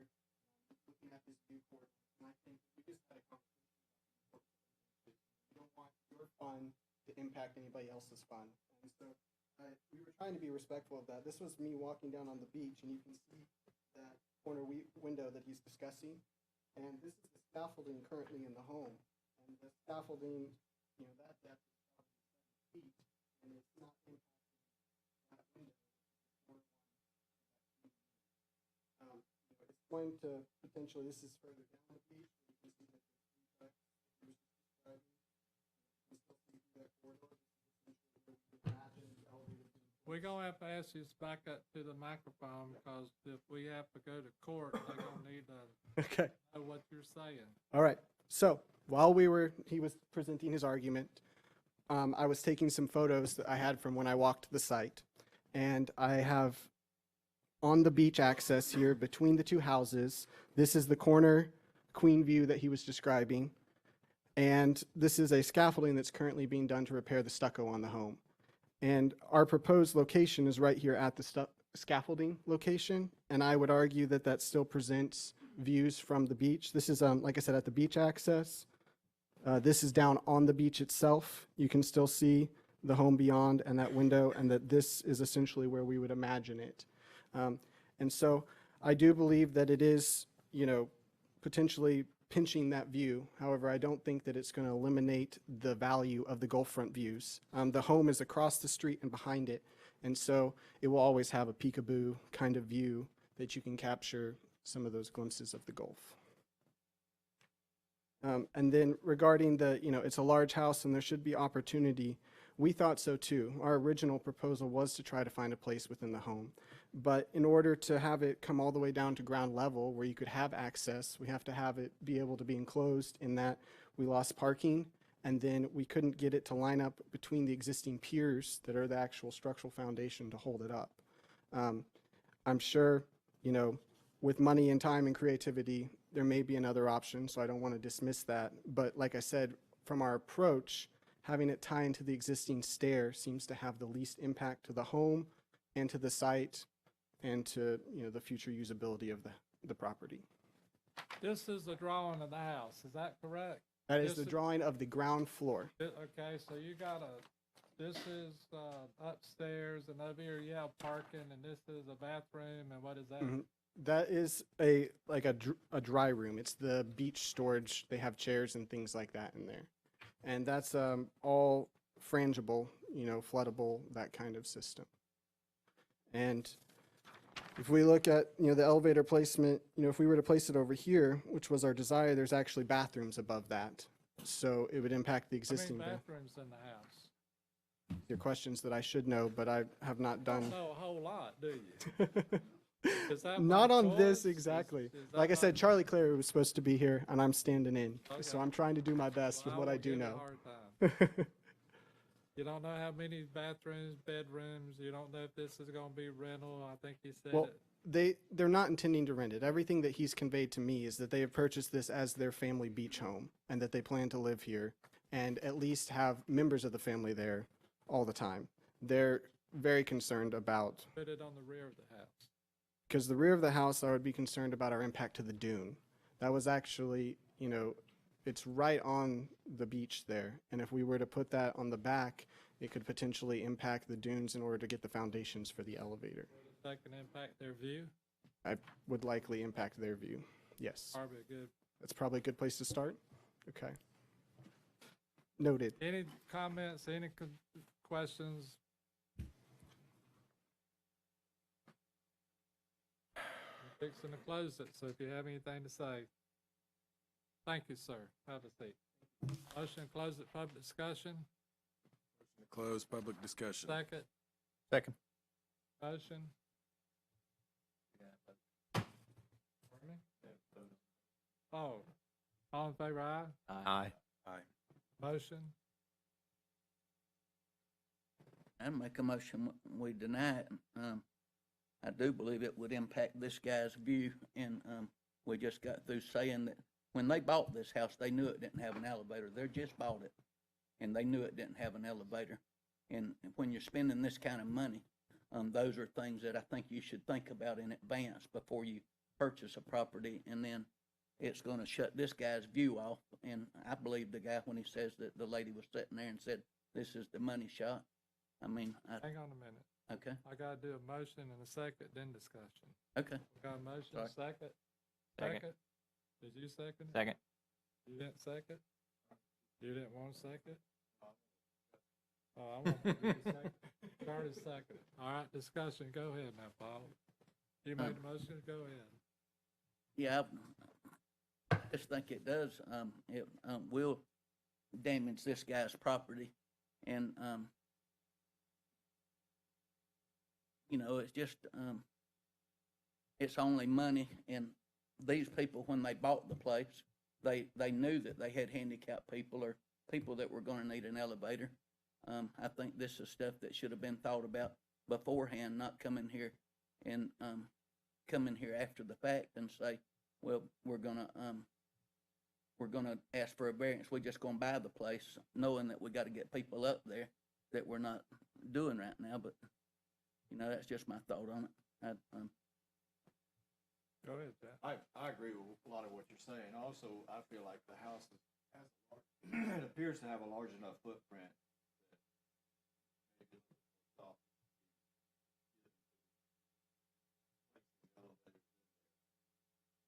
And elevators do not have to be continuous around the top floor. These traction elevators, they can go up 1, 2 floors, go up another room, go up another. Not that big a deal, but I know optimum, you want them to be in one place. It's not a have to be. And, you know, we made a big discussion over 6 inches. Now we're talking 7 feet. Yeah, but he did ask before they built it. Yes, he did. That's the big one. I just feel like there's probably another. We're gonna skip Dale. Charlie? No, go ahead, Dale. Yeah, we've been very empathetic for people adding elevators to homes that need them. And in this case, I think we should encourage them to put an elevator in, but not at the cost of the community's view corridor. And I know Charlie and I know DAG Architects, and they're the most talented award-winning firm in Destin, and I'm pretty sure that there's a way for them to design an elevator into this house with, given all of the view opportunity that this house has, given its very prominent position on the end of that street, that they may have to give up a little bit of view to get that elevator in there, but they shouldn't be taking it away from the adjacent homeowners. And so I think we should encourage them to sharpen their pencil and do a better job of solving that problem for their clients. Charlie? I don't have anything to add. Ms. Burgess? No, I really agree with the discussion so far. We have a motion to deny and a second. All in favor, aye? Aye. Opposed? We denied your variance. You should have come on next month. Maybe we've been in a better mood. Planning department's happy. They ain't never had 2 back to back, especially big ones. Lord have mercy. No. Okay. Ms. Minchew, we're gonna take a break. Woo!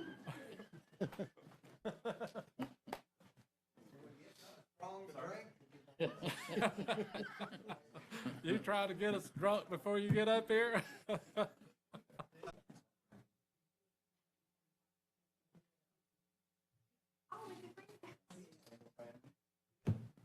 Yeah, one daughter.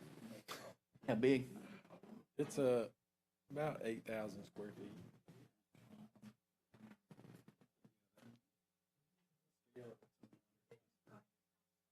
See it on paper. When you write those final orders, I've been, Ms. Minchew, it's your turn. Ms. Minchew. Oh, I thought she was gonna speak. That's my neighbor. I just met her here earlier since Who's y'all. your neighbor? She's my neighbor right here. Oh, that's Miss Minchew. Oh, I got this all wrong. This is my bride back there, the blonde. Okay, I better shut up. Okay, go ahead. Well, I have to tell you, Mr. Chairman, that this is as lively as I've ever seen government work. Oh, is that good? Yes, good. Are you happy with our performance? Do you know that You better wait before we vote on you trying to butter us you up, can, are you? no, you can go ahead and vote now and say yes, but I'll tell you about it later, but. Go ahead. I have to tell you about 1996, I met this young blonde, white-haired guy from West Georgia College, and he talked me into running for politics. Oh, man, Newt says, "You're going to be great at this." I said, "Well, what do you do?" He said, "We'll figure it out for you." And he talked me into it. I didn't get the seat. But running for Congress is really the word. You are running. You never quit running. Man, State your name for the record. Ken Minchew. What do you want? My bride and I are permanent residents here. We moved here from Atlanta in 2007, just missed it by 30 years, should have been here 30 years earlier. We talked 3 of our 4 children to move here. Now we are part of the problem with everybody moving. We got 4 new permanent residents here. You are. So we bought a lot on San Roy. This is for a new permanent residence for us. And we got a couple issues that we'd like to talk to these folks about. I got a little presentation here, so if your eyesight like mine, this is about my level here. Okay, so this is 128 San Roy. The lot is 13,480 square feet, and the county calls it a shallow lot of record, and that it is. The issues that we have, folks, is that 67% of the lot is encumbered by a multiplicity of setbacks, easements, and made it very difficult to get the right footprint on the lot. We have on the north side, I have the coastal dune lake protection zone that requires a 40-foot setback from the mean high water mark. It also has a very aggressive impervious surface ratio that we can't violate. And that's one of the other things I wanted to ask about. And then on the south side of the property, right on adjacent to San Roy, is a 33-foot patent easement. Didn't know what a patent easement is, and I've been in real estate a while, but I do now. They have a 33-foot U.S. government patent easement. It's the front section here on San Roy. That's the ingress, egress, and utilities. Yes, sir. Yes, sir. And then there's the Walton County has a 20-foot setback from, I thought it was going to be from San Roy, like the rest of the lots that I buy in this area here. But it is actually a 33-foot plus 20 feet is what it has ended up being. Now, just hang on. Yes, sir. San Roy Road, is that part of a 66-foot easement total? Yes, sir. So from you're on the north side, you next to the lake, right? Yes, sir. So on the south side of San Roy Road is the easement to the dotted line on the north side, so there's 66 foot, is that correct? I don't know about the south side because I don't own anything there, but I'm told that there's a 66-foot easement coming down, and I'm not sure exactly where San Roy sits in that 66 feet. I think that's go ahead, because that's a real narrow road. San Roy is not very wide. Okay. Right? Well, I've seen roads in Seagrove that you can barely get one car down them, but. Well, this is like This is a regular road, yes, sir. I've seen two cars pass on them, yes, sir. Go ahead. So, what we're here to discuss with the board is this footprint takes 43% of the lot is all this footprint is, this buildable footprint, the white area. We're asking the BZA to consider giving us an opportunity to use some of this 20 feet up here. Why? Well, you're ahead of me. I'm getting there. You're thinking faster than I can flip pages. You want to get your wife come up there and help you? Come up Then and we're hold going it to up. get some real trouble then. I got it, I think. Okay, so this is the request, the net request that I would like to ask is that the other page shows that we have less than 43% to build on.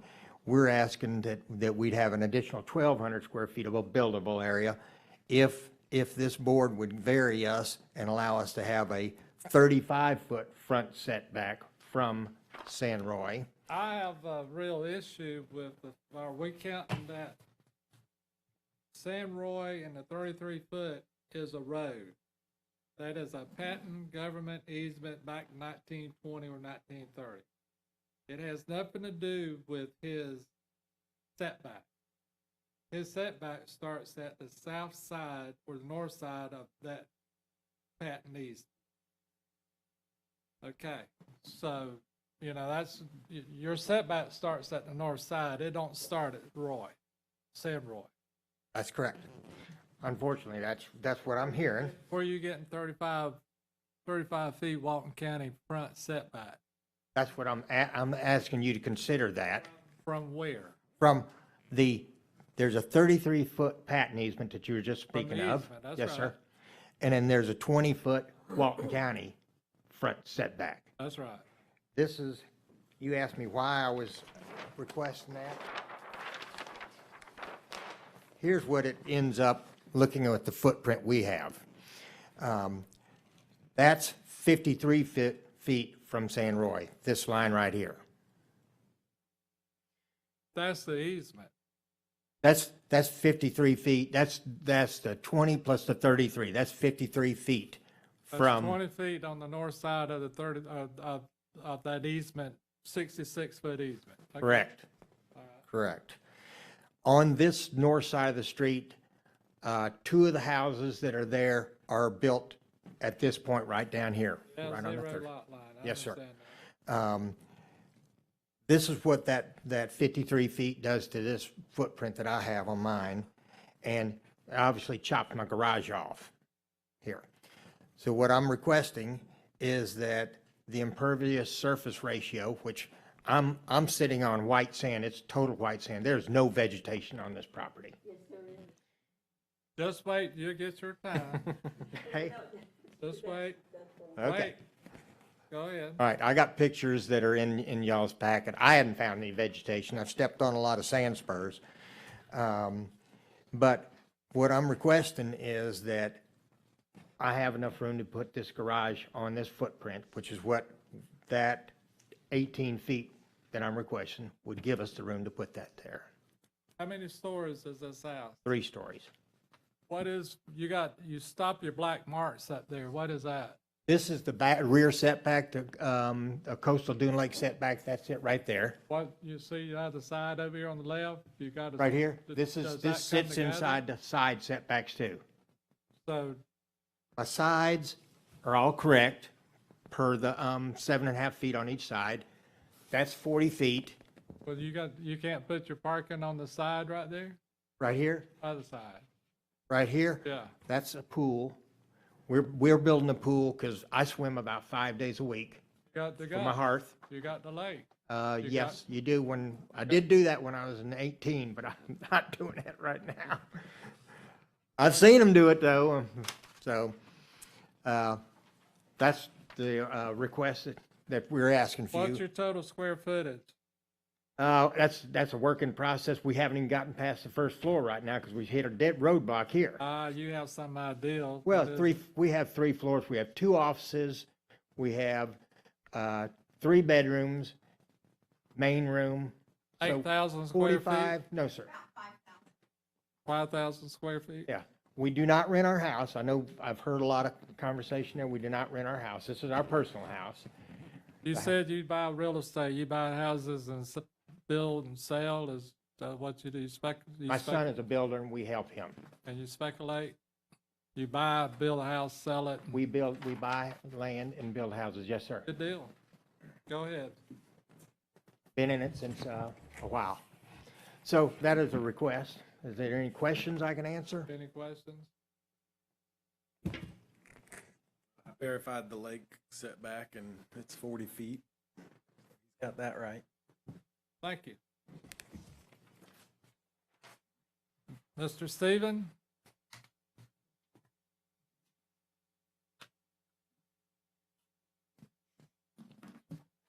What you think?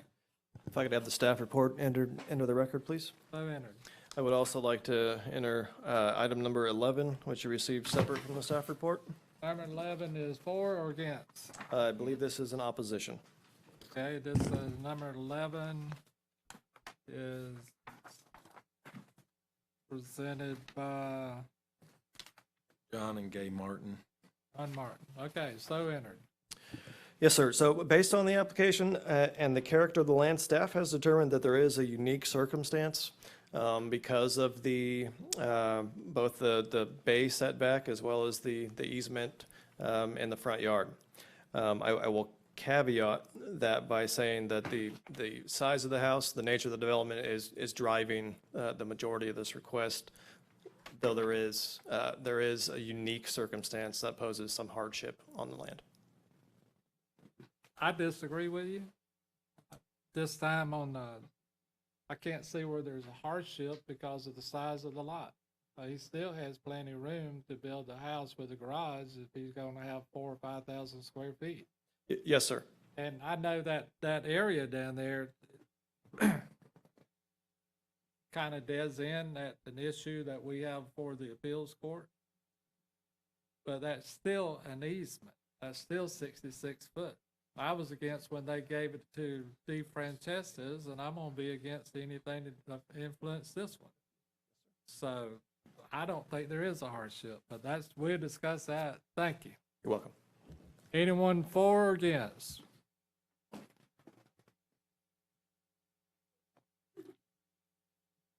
want to make one point. He is receiving the benefit of a hardship on the coastal dune lake setback, where we've got a reduced setback due to the shallow lot of record policy. That is an opportunity that the planning department can grant and has granted in discussions with Mr. Minchew. So there's a reduced rear setback against the coastal dune lake based on the depth of the lot. That we're There's a already doing. reduced rear setback. 100 feet that would normally be applied has been reduced to 40 feet, as Mr. Chick has So confirmed. he's been given a 60-foot reduction. Yes, sir. Based on the depth of the lot as the code allows. But that shouldn't have anything to do with a hardship for granting the front setback. Well, other than we gave him 60 feet on the rear, So we're gonna give him another 20 on the front? that would be up to y'all. Thank Not you for something I can bringing, do. thank you for bringing that up. Do you have something to say, Hayward? Yes, sir. You have something to add? Come out and state your name for the record. Don Prater. Get up And we there are so their we only can, you neighbors. gotta get up there so everybody can hear you. They've been screaming. I'm at us. Suzanne Prater, and my husband is Michael Prater. We are the owners of the only neighbor, we're the only neighbors of Ken and Shelley Minchew. You're right next door. Right next door. In fact, in one of the pictures, you can see part of our house. Our lot is approximately the same size as theirs, and we are at the proper setback, 50, whatever it is, feet. We have been there 20 years. We did not build the house. It was built in 1995. However, we have owned it for 20 years, and we have enjoyed, I did not intend to really bring this up too much because I did not think that the view being lost, which is our total view. We have a beautiful view now, although rather small, because we're low. We're only one story. We're up on some pilings in part for the garage. It's not a garage, it's a carport. Anyway, we are in effect only one story. So we do have a little observation deck kind of built onto the house. So you can see a part of the beach, and that is what we have enjoyed for 20 years. But in the letter, and I hope I can remain friends and neighbors. Just taking focus to the board. I'm Talk to the sorry? board. Okay, well, I mean, I'm just met them. We knew one day that someone would build there, but we did not think that they would build such a huge house on such a small lot. That's the main problem, is that the house and the pool and everything that goes is too large for that lot. And they knew that before. In fact, some of the hardships that I don't have that with me for some reason. One of the hardships are self-created, which, they're not supposed to be. They're supposed to be real hardships. Now, Mr. Minchew said that he needs that pool, which is a lap pool, and it comes way out to the, either past the garage or to the garage ending, because he needs that to swim for exercise. Well, I'm older than him, and I swim in that lake every day. And that's how I get my exercise, in addition to bike riding, et cetera, et cetera. The lake is lovely. It's fine to swim in. It's wonderful to swim in. I realize that they're not used to swimming in the lake, and they're used to swimming in a pool, but that's neither here nor there. The garage, as we see it, they're going to come out, what they're asking is to come out so much further than the appropriate line that we would never be able to even kind of look around and get a view. But if they obeyed the 53 or what setback, then they would be somewhat on a par with us. I think we're a little bit further back than, we're probably, a little bit further back than 53 or whatever it is, 53.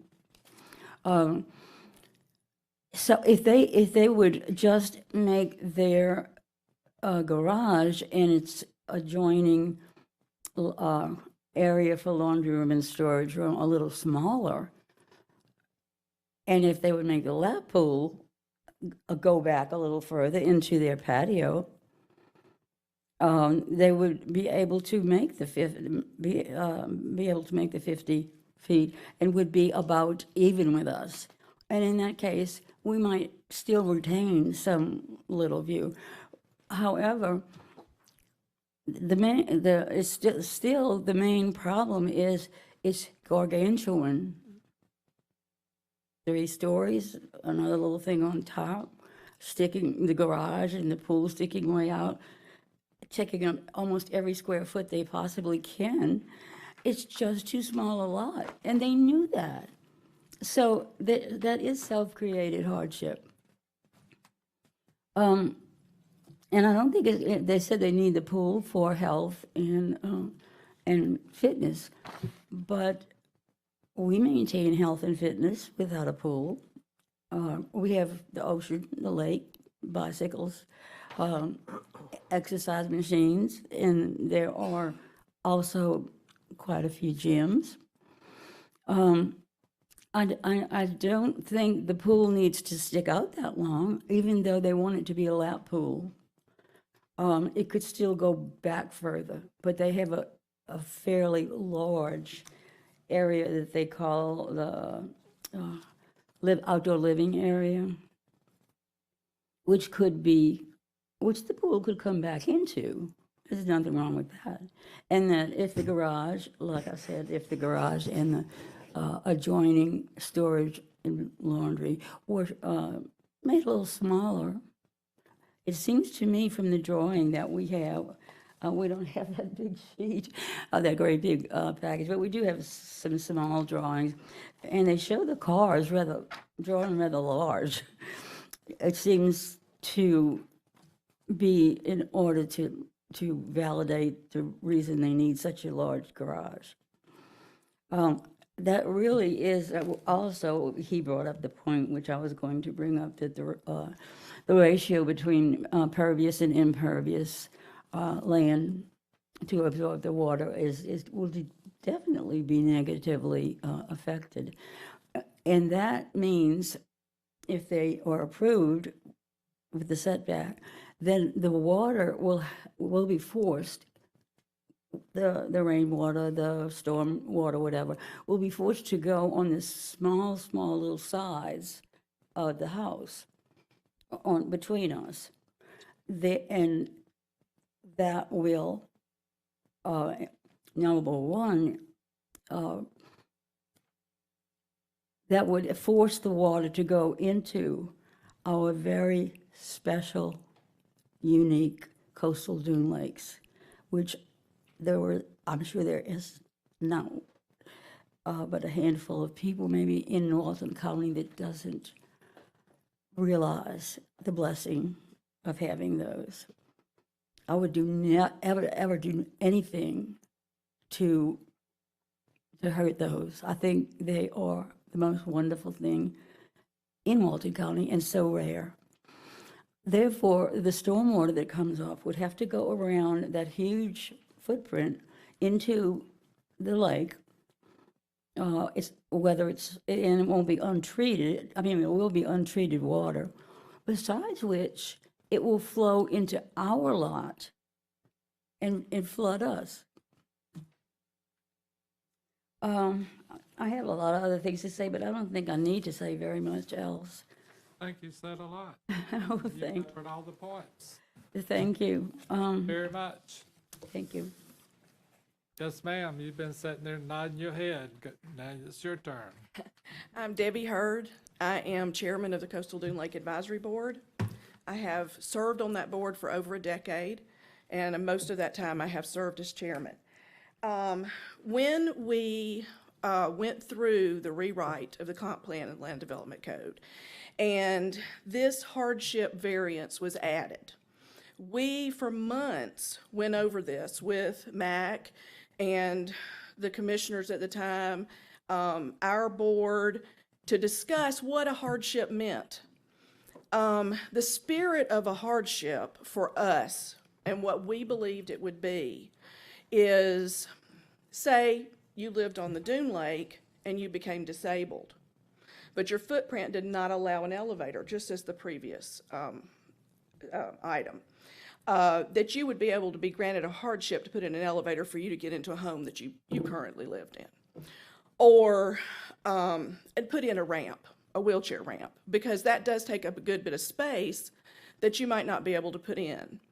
If you had a lot of record, which is before 1996, that may have been very small, because we analyzed the lots that were not developed. A lot of those lots were very small. That's the reason they had not been developed. We were raising the footprint area to the 40%. So that was a concern, so these smaller lots may be able to develop now, but the problem is they couldn't get their stormwater in or some other element. So that would have been a hardship for someone who could not build at all on their lot, so they wouldn't be able to use it.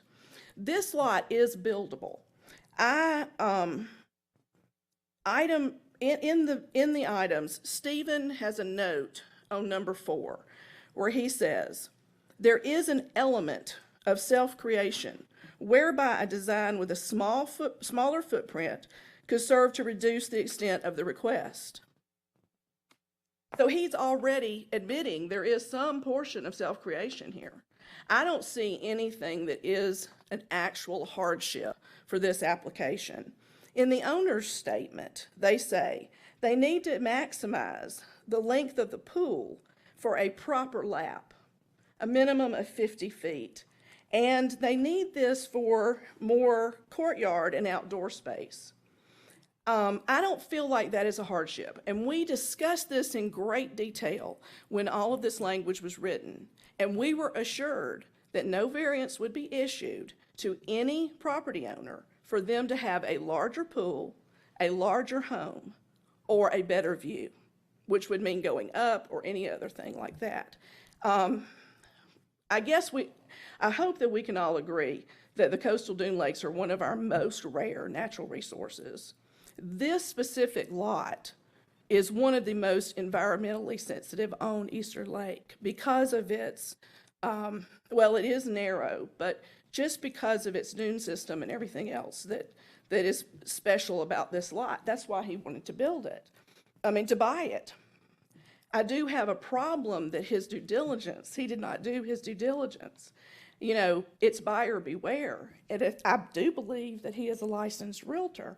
So he should have known when he purchased this property that it had these issues. So with that said, I hope that you would deny this hardship variance, because I don't see any hardship here. And as one of the people that helped write this language, this is not the spirit of the language at all. Can I get clarification? You're not arguing that the shallow lot of record is Oh, no, no. That, when you were less than a certain feet deep, then the calculation is different for your buffer up against the lake. I'm not arguing that at all. Great. I'm arguing the front setback that they're requesting. And it's clearly to build a bigger house and a bigger swimming pool. It says so in their owner's statement. So, and I have had issue before with properties built by this same family in the coastal dune lake zone that did not exactly follow what they should have followed after they got their permission. And then it was supposed to be a primary residence and then was put up for sale almost immediately. So I take issue with the history of this specific applicant. So with that said, there are so many residents that have followed the guidelines. They haven't asked for variances. They have worked through to protect the lakes. And I don't see why any variance should be offered to someone else. How is that fair to everyone else that is following these guidelines that we've set? And so I have, that's basically what I have to say. I just hope that you would deny this variance because we're here to preserve this natural resource. We're not here to let people build bigger homes and bigger swimming pools. Thank you very much. Thank you. Anyone else? Come on up. What we're going to do, we're going to give the applicant the final word. So you married to the applicant, so come on up. Well, y'all going to be part of you can be half of the final word. All right. I understand what these two ladies have said to you guys, and it's Suzanne Address the board. and Suzanne and the lady who just spoke, Debbie. First of all, Debbie mentioned that there was an issue that we had violated a Coastal Dune Lake Protection Act, and I think that is a total falsehood. Could she tell us what that is? Does it involve this lot? Well, she mentioned it as part of what she got up here and said, and that is a total falsehood. She said that we had bought a lot and said it was going to be for our personal use, and that is totally not true. I'm not going to get into a neighbor or whatever issue here, but let me ask you this on the record. Have you ever Yes. done anything to violate any regulations in the No, Coastal Dune? never. We've been building for more than 40 years. We've been down here in Florida for 15 years, and we have never done anything intentional. Then we're going to take that, okay, instead of get into that is the he said, truth. she said, or said. Okay, go ahead. Then Suzanne also said that she swims in the lake. First of all, she rents her house more than 90% of the time. So maybe she does when she's here for the 10%, but it's a rental house. Could you agree with that? Address the board. Okay, You're not it's a gonna rental address it, you house. address the board, okay? Yes. So state what you got to say. We have tried to meet her family on many times, and they are never there. It's always renters. Okay. Okay. Ma'am? Let's see. She also talked about stormwater management being a problem. That is another issue. As builders, we always follow the rules. I understand. I'm looking at my notes. I would like to know clarification. What is a hardship? Do you have to be disabled to have a hardship? What is the definition of a hardship? Your definition of hardship, my definition of hardship, and all 6, 7 of the board members Would all be are different. Right. But I will say this, I don't think building a large 4,000 or 6,000 square foot house is a hardship. No, You have it is plenty of definitely room not. to build a house. Since you brought it up, you have plenty of room to build a house with a parking lot without asking for a variance. You don't need A another parking 12 lot, or 1,200 feet for a big pool. So possibly, but no how do you garage. explain to me why you think you have a hardship? Well, because we cannot build a garage and a house. We cannot build a lap pool, which we both use on a regular basis, and that's still a small lap pool. And can I correct you? Yes. There is a significant buildable footprint left if you follow all the rules. and you're able to design a garage and a 50-foot swimming pool within that footprint. What I think has happened is that the architect drew the house not realizing that the 20-foot setback applied from the end of the easement, and y'all got down the path a certain way and then realized that a mistake was made and you're having to ask for the variance because the drawings don't fit in the footprint of the site. And I understand that. But we because do I'm- have 53 feet, is there's that a- correct? There's a significant, your setback is 53 feet. Mhm. There's plenty of room on what's left to do all the elements that you want. In fact, you could even add another story to the house and have an even bigger house than what you've presented. And I think that by saying that you can't have all of these things is not true. You can have everything that you want in this house if you change the design of the house to fit the footprint. You could have a bigger house, you could have more bedrooms, you could Yeah, have a I bigger mean, pool. We don't want a bigger house, You but could we do want a span the lap house pool. over the top of the pool and have an even longer pool. Yeah. So I think the challenge here is that you're trying to make a square peg fit into a round hole because the house is already designed, and you can have everything you want by going through the redesign process. But if you were given the variance, you would be taking away the view corridor of adjacent homeowners and everybody else on the street thereafter. No, we wouldn't take away anybody's view, not even our neighbor over here. We wouldn't take away any of her view at all. She has total 100% view of the lake. I mean, the golf view down There's San no Roy. golf that we get to see at all. That's not Well, yeah. true. I'm designing a house on San Roy, and I know that there's a golf view down the end of San Roy Avenue Oh, you're talking about to the to the west. west. That's right. And I think that's the view that she's concerned about losing. So as the house encroaches into that view opportunity, she's impacted significantly. Okay, I don't agree, but I do know what you're saying. So you're talking about the view to the west, not to the south, That's where the right. golf is. That's right. To the breakthrough. That's right. Yeah, okay. Ken, do you want to have anything else to say? So, you know, that's all I wanted to say. We did work with an architect, and because we know that we needed to have the lap pool, and that was our primary. We only have 2 bedrooms in the house and 2 offices. And, you know, I just don't know where it's going to fit. We will take another look at it, but I just don't see it on the footprint. Thank you very much. You have anything to say? Because we fix and close it. We're fine. You good?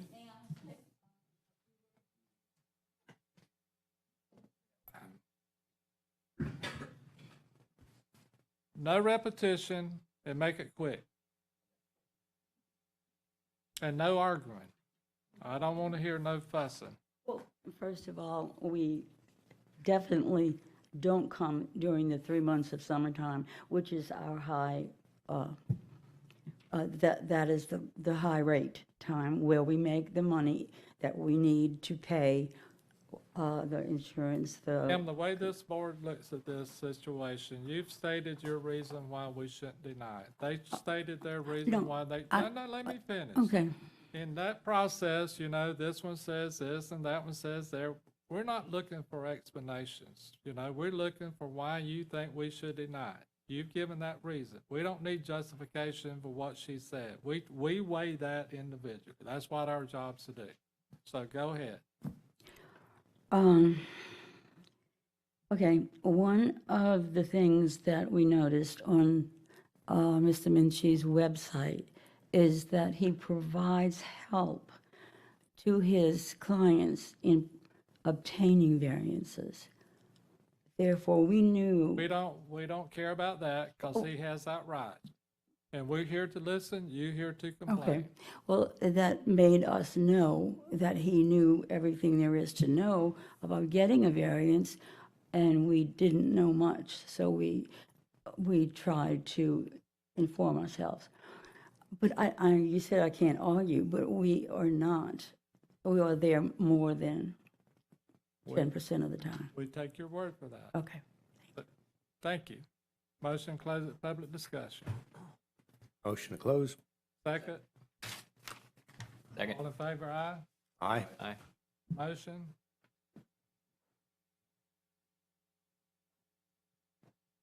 Tick tock, tick tock. Come on, make a motion. Motion to deny.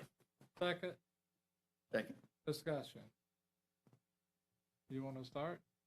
I I tend to believe with Mr. Chick's comments and observations that there is a significant footprint, buildable footprint within the present setbacks. I think that can be achieved, and it's kind of hard to find a hardship when there's nothing there to begin with. Charlie? I got nothing to add. Really? Really? I have an issue with the fact they think they have a 53 from the road. You don't. You have an easement. You have a 30-foot easement. The county has the right to go down there and build that road in within the 66-foot ditch in the road. So you don't have 53. You're lucky that you don't have that road in front of you. You can use it whatever, but they still have a 20-foot on the north side of that easement. So I think that they have plenty of room to build a house, and I don't think we ought to allow it. Have we given variances on this street to the, We got an issue that's coming up on this, we have an appeal that's been before Judge Lewis for about 10 years now. And he ain't made a ruling on it yet. On the south side, that was 0 lot line. That is, to me, a separate situation, different situation than this is. The neighbor built right up, the neighbor sold this, and the guy, but he moved away from the guy. If we moved him, it gave him within 20 feet or the 0 to the property line, to me, it was justifiable because he moved away from the guy. And I'm all for about moving away from the guy. That particular case, if you recall, it would even, the applicant and the county agreed it would be a non-buildable lot. And it was a smaller house, and he could have put a 10,000 square foot house, and it was several thousand feet less. He didn't maximize it.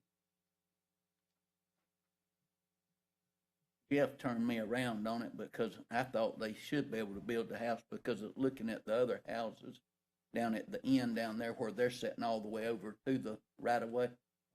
South side. No, on the same side.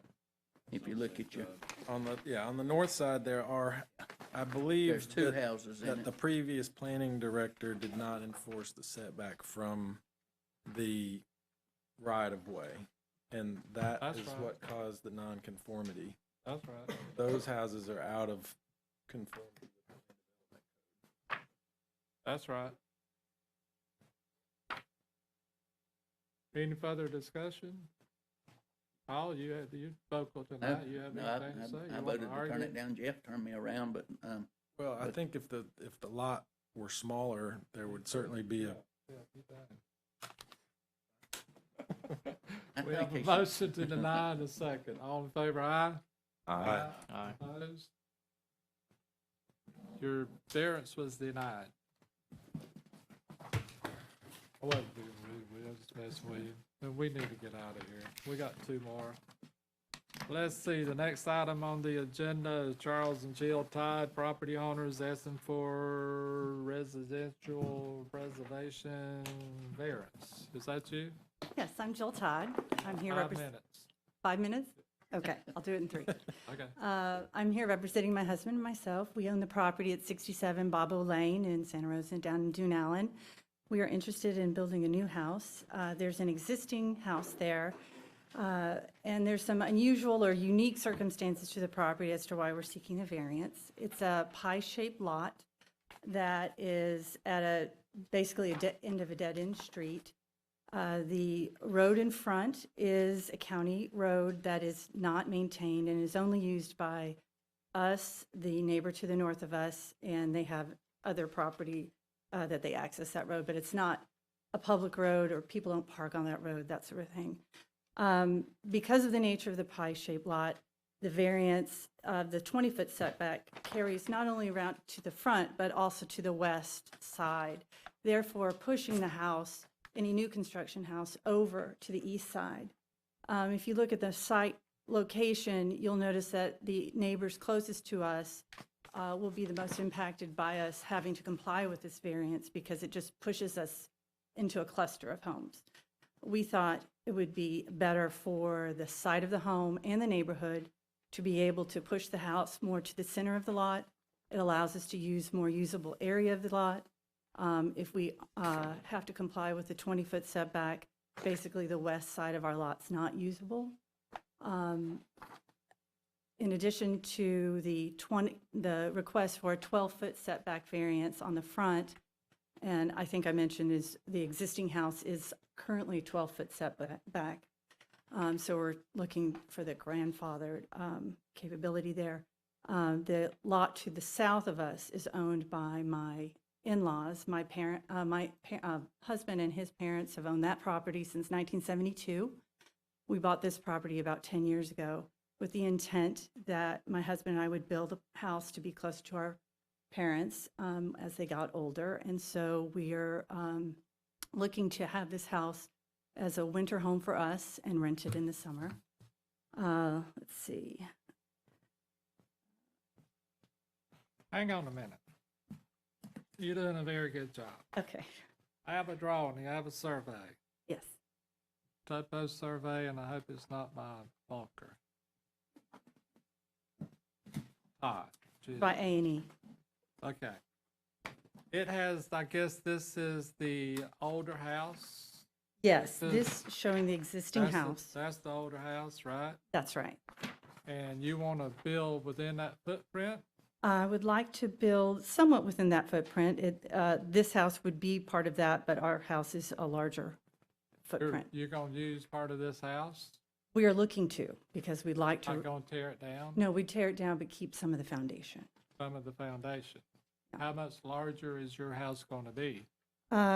If you look at the proposed site plan, you'll notice we're just trying to make it a rectangle. You'll see that this house is pointing southwest, the existing house. In our house, we'd like to take that, but also rotate it so that the house is facing south.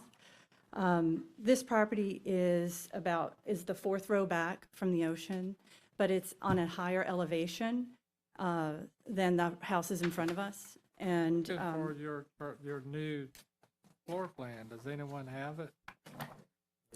this is part of what I submitted, but I can give you my copy. Did not make it into the packet. Let me see that.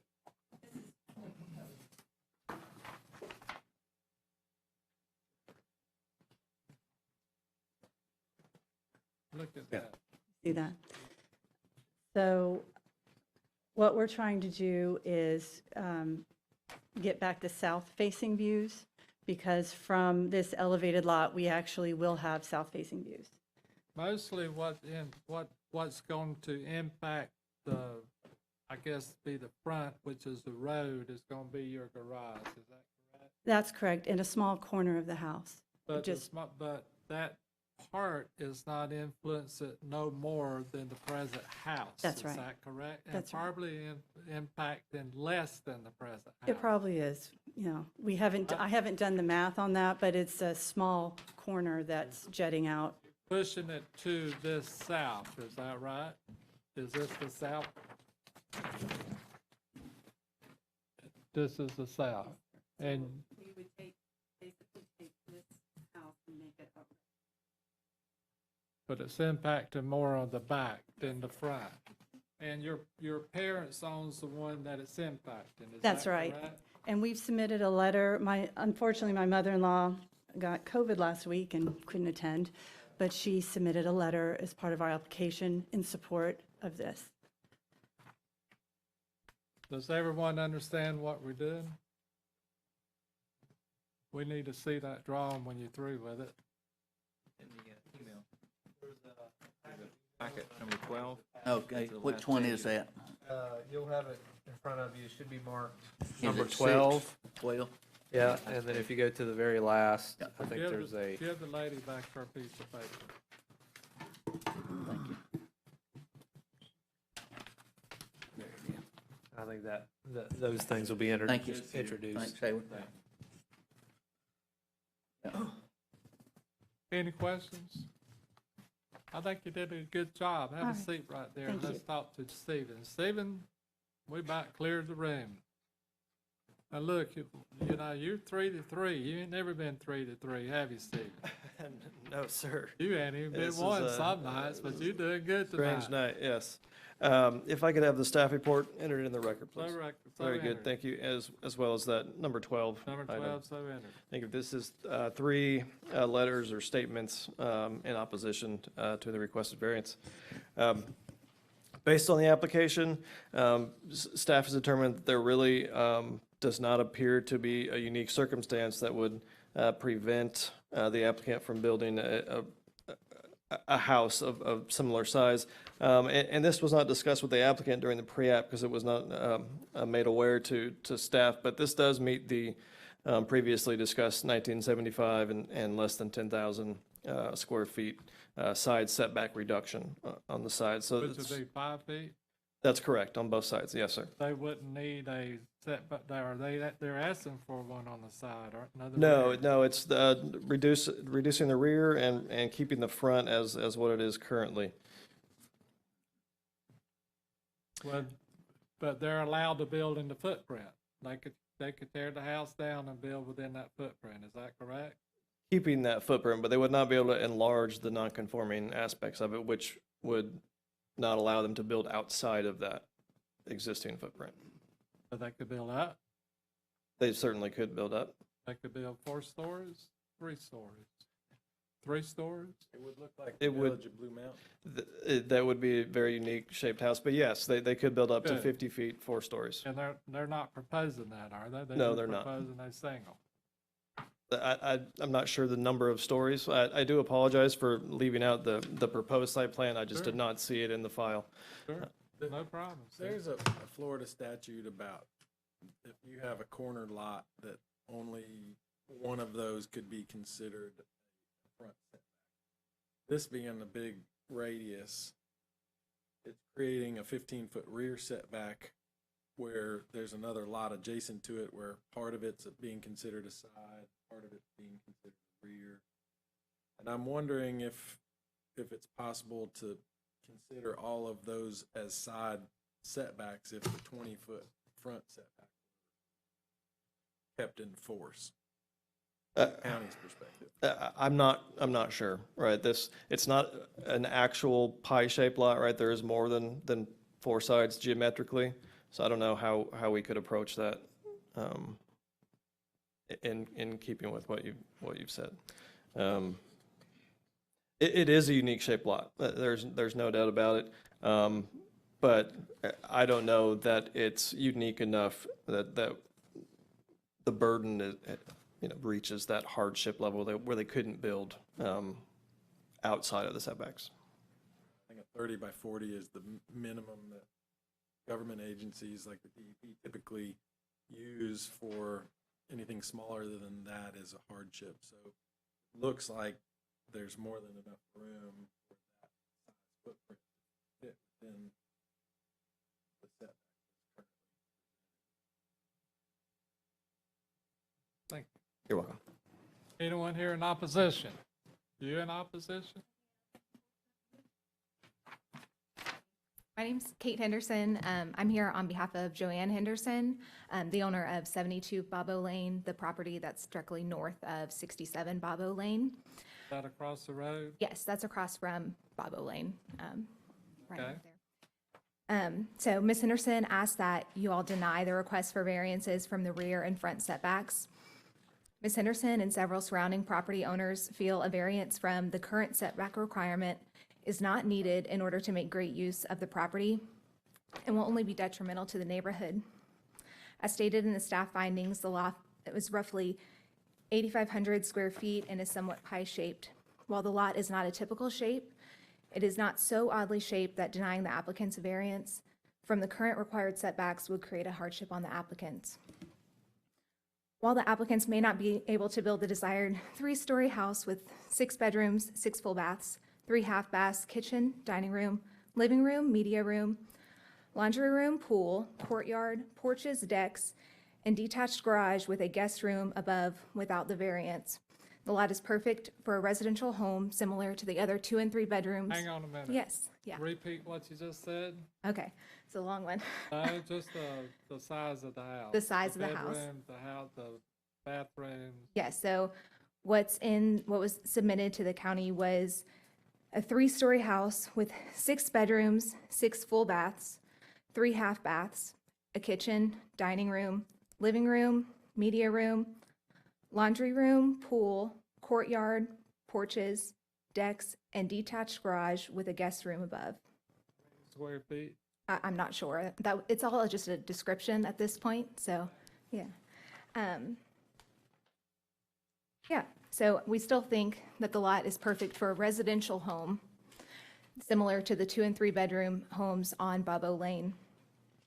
Still, if the applicants insist on building a house that towers over the neighboring lots, they can look to 21 Seahorse Circle, 37 Seahorse Circle, 70 Seahorse Circle, and 1230 Allen Loop Drive as recent examples of 5- to 8-bedroom homes with pools built on similarly sized lots within the 20 and 15-foot setback requirements.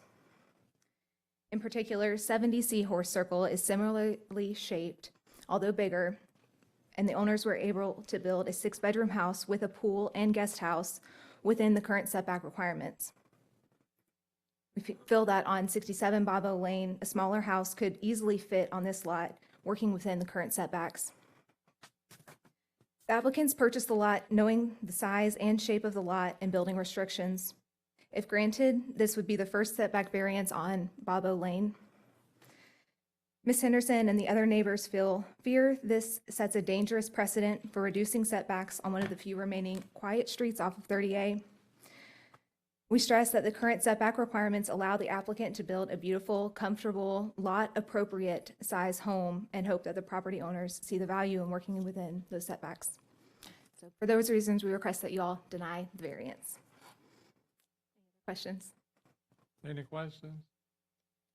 Thank you. Thank y'all. You did a very good job. Anyone else?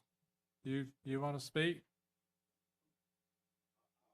Well, because I'm the last one here. Yeah, come on. Thank you for allowing me to be here. My name is Jody Henderson. My mother and I own the property across the street from the proposed house. And again, we believe that you should be able to build on your property, but you should build harmonious to the adjacent property owners that are there. They're all single-family residences. They're all permanent residences, I believe, for the most part. And we believe that they should build their home, they should build everything they should, but it should not be granted because it impacts the harmonious aspects of Bobo Lane. It's only 9 houses or 9 lots on that street. And I think we own 4 of them and we have 1 house there. Thank you. Any questions for me? Nope, we're good. Thank you. You need to come up. How big a house are you building? About 4,500 to 5,000 square feet. 4,500, 6 bedrooms, 6 baths, 6 laundry rooms, 6 rec Whole rooms, thing. 6 pools. Yeah. Okay. It's a big house.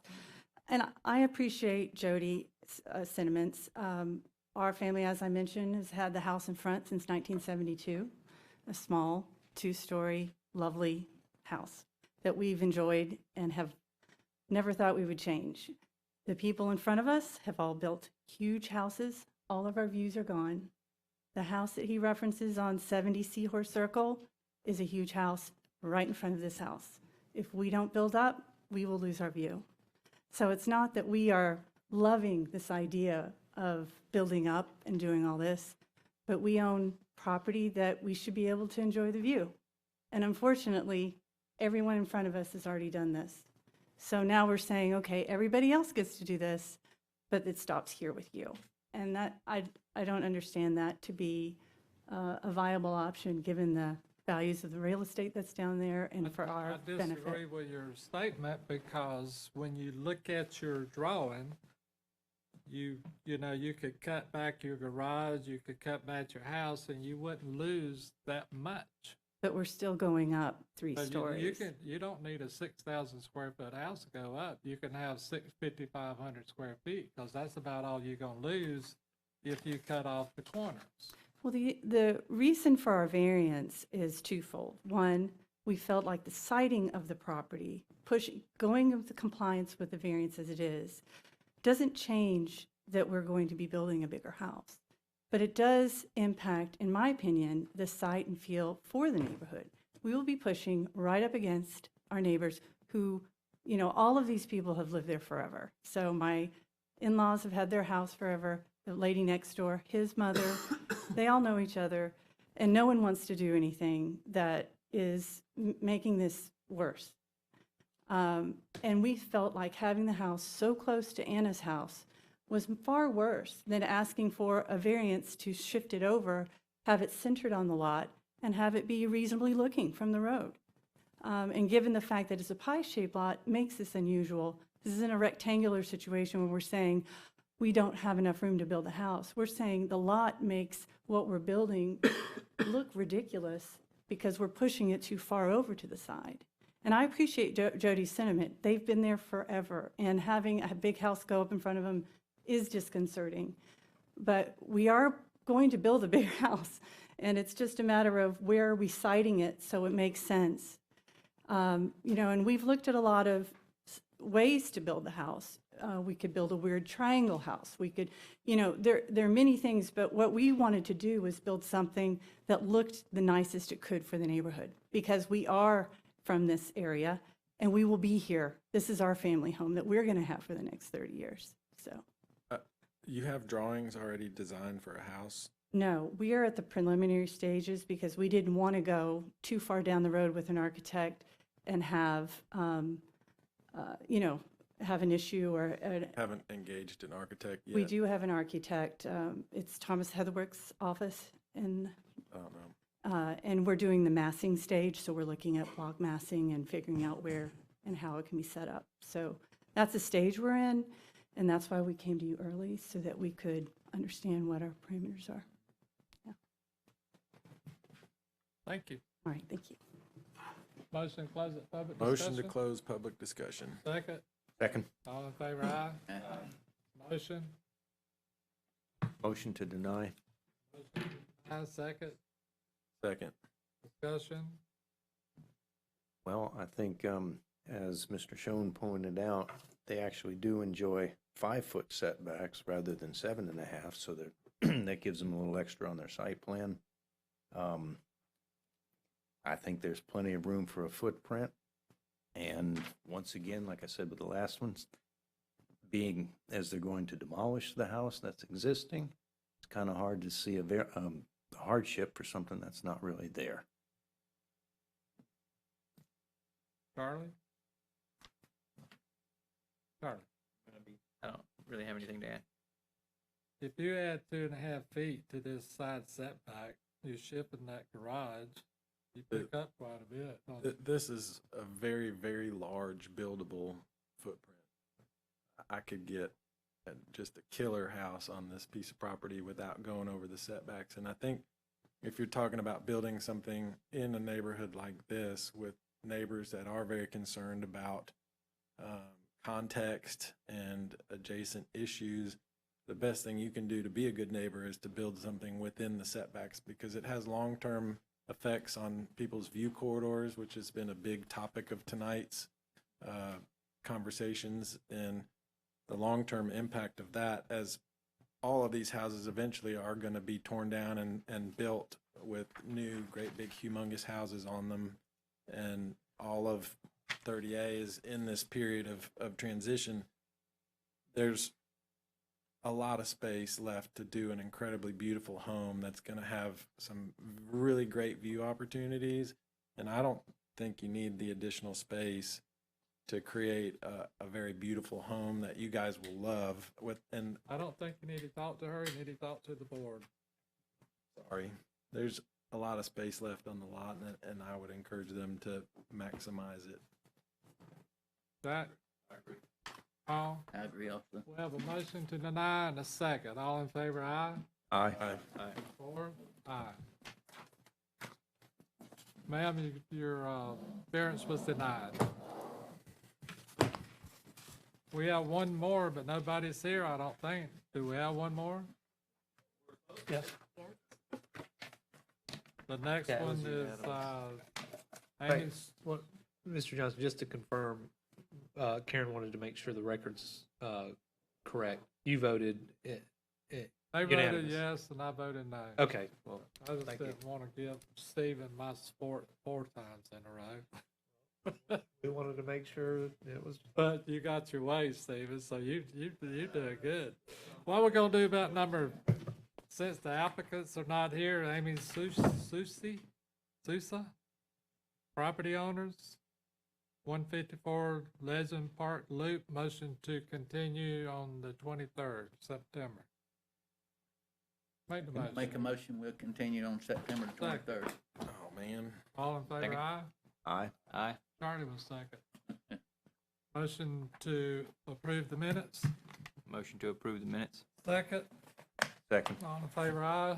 Aye. Motion to adjourn, Motion to adjourn. second. All in favor, aye? Aye. I didn't mean to scold you, but my goodness, Jeff, you get to trying to sell your products, son. I want to get out. Sell his services. I got a waiting list. I was gonna give her one.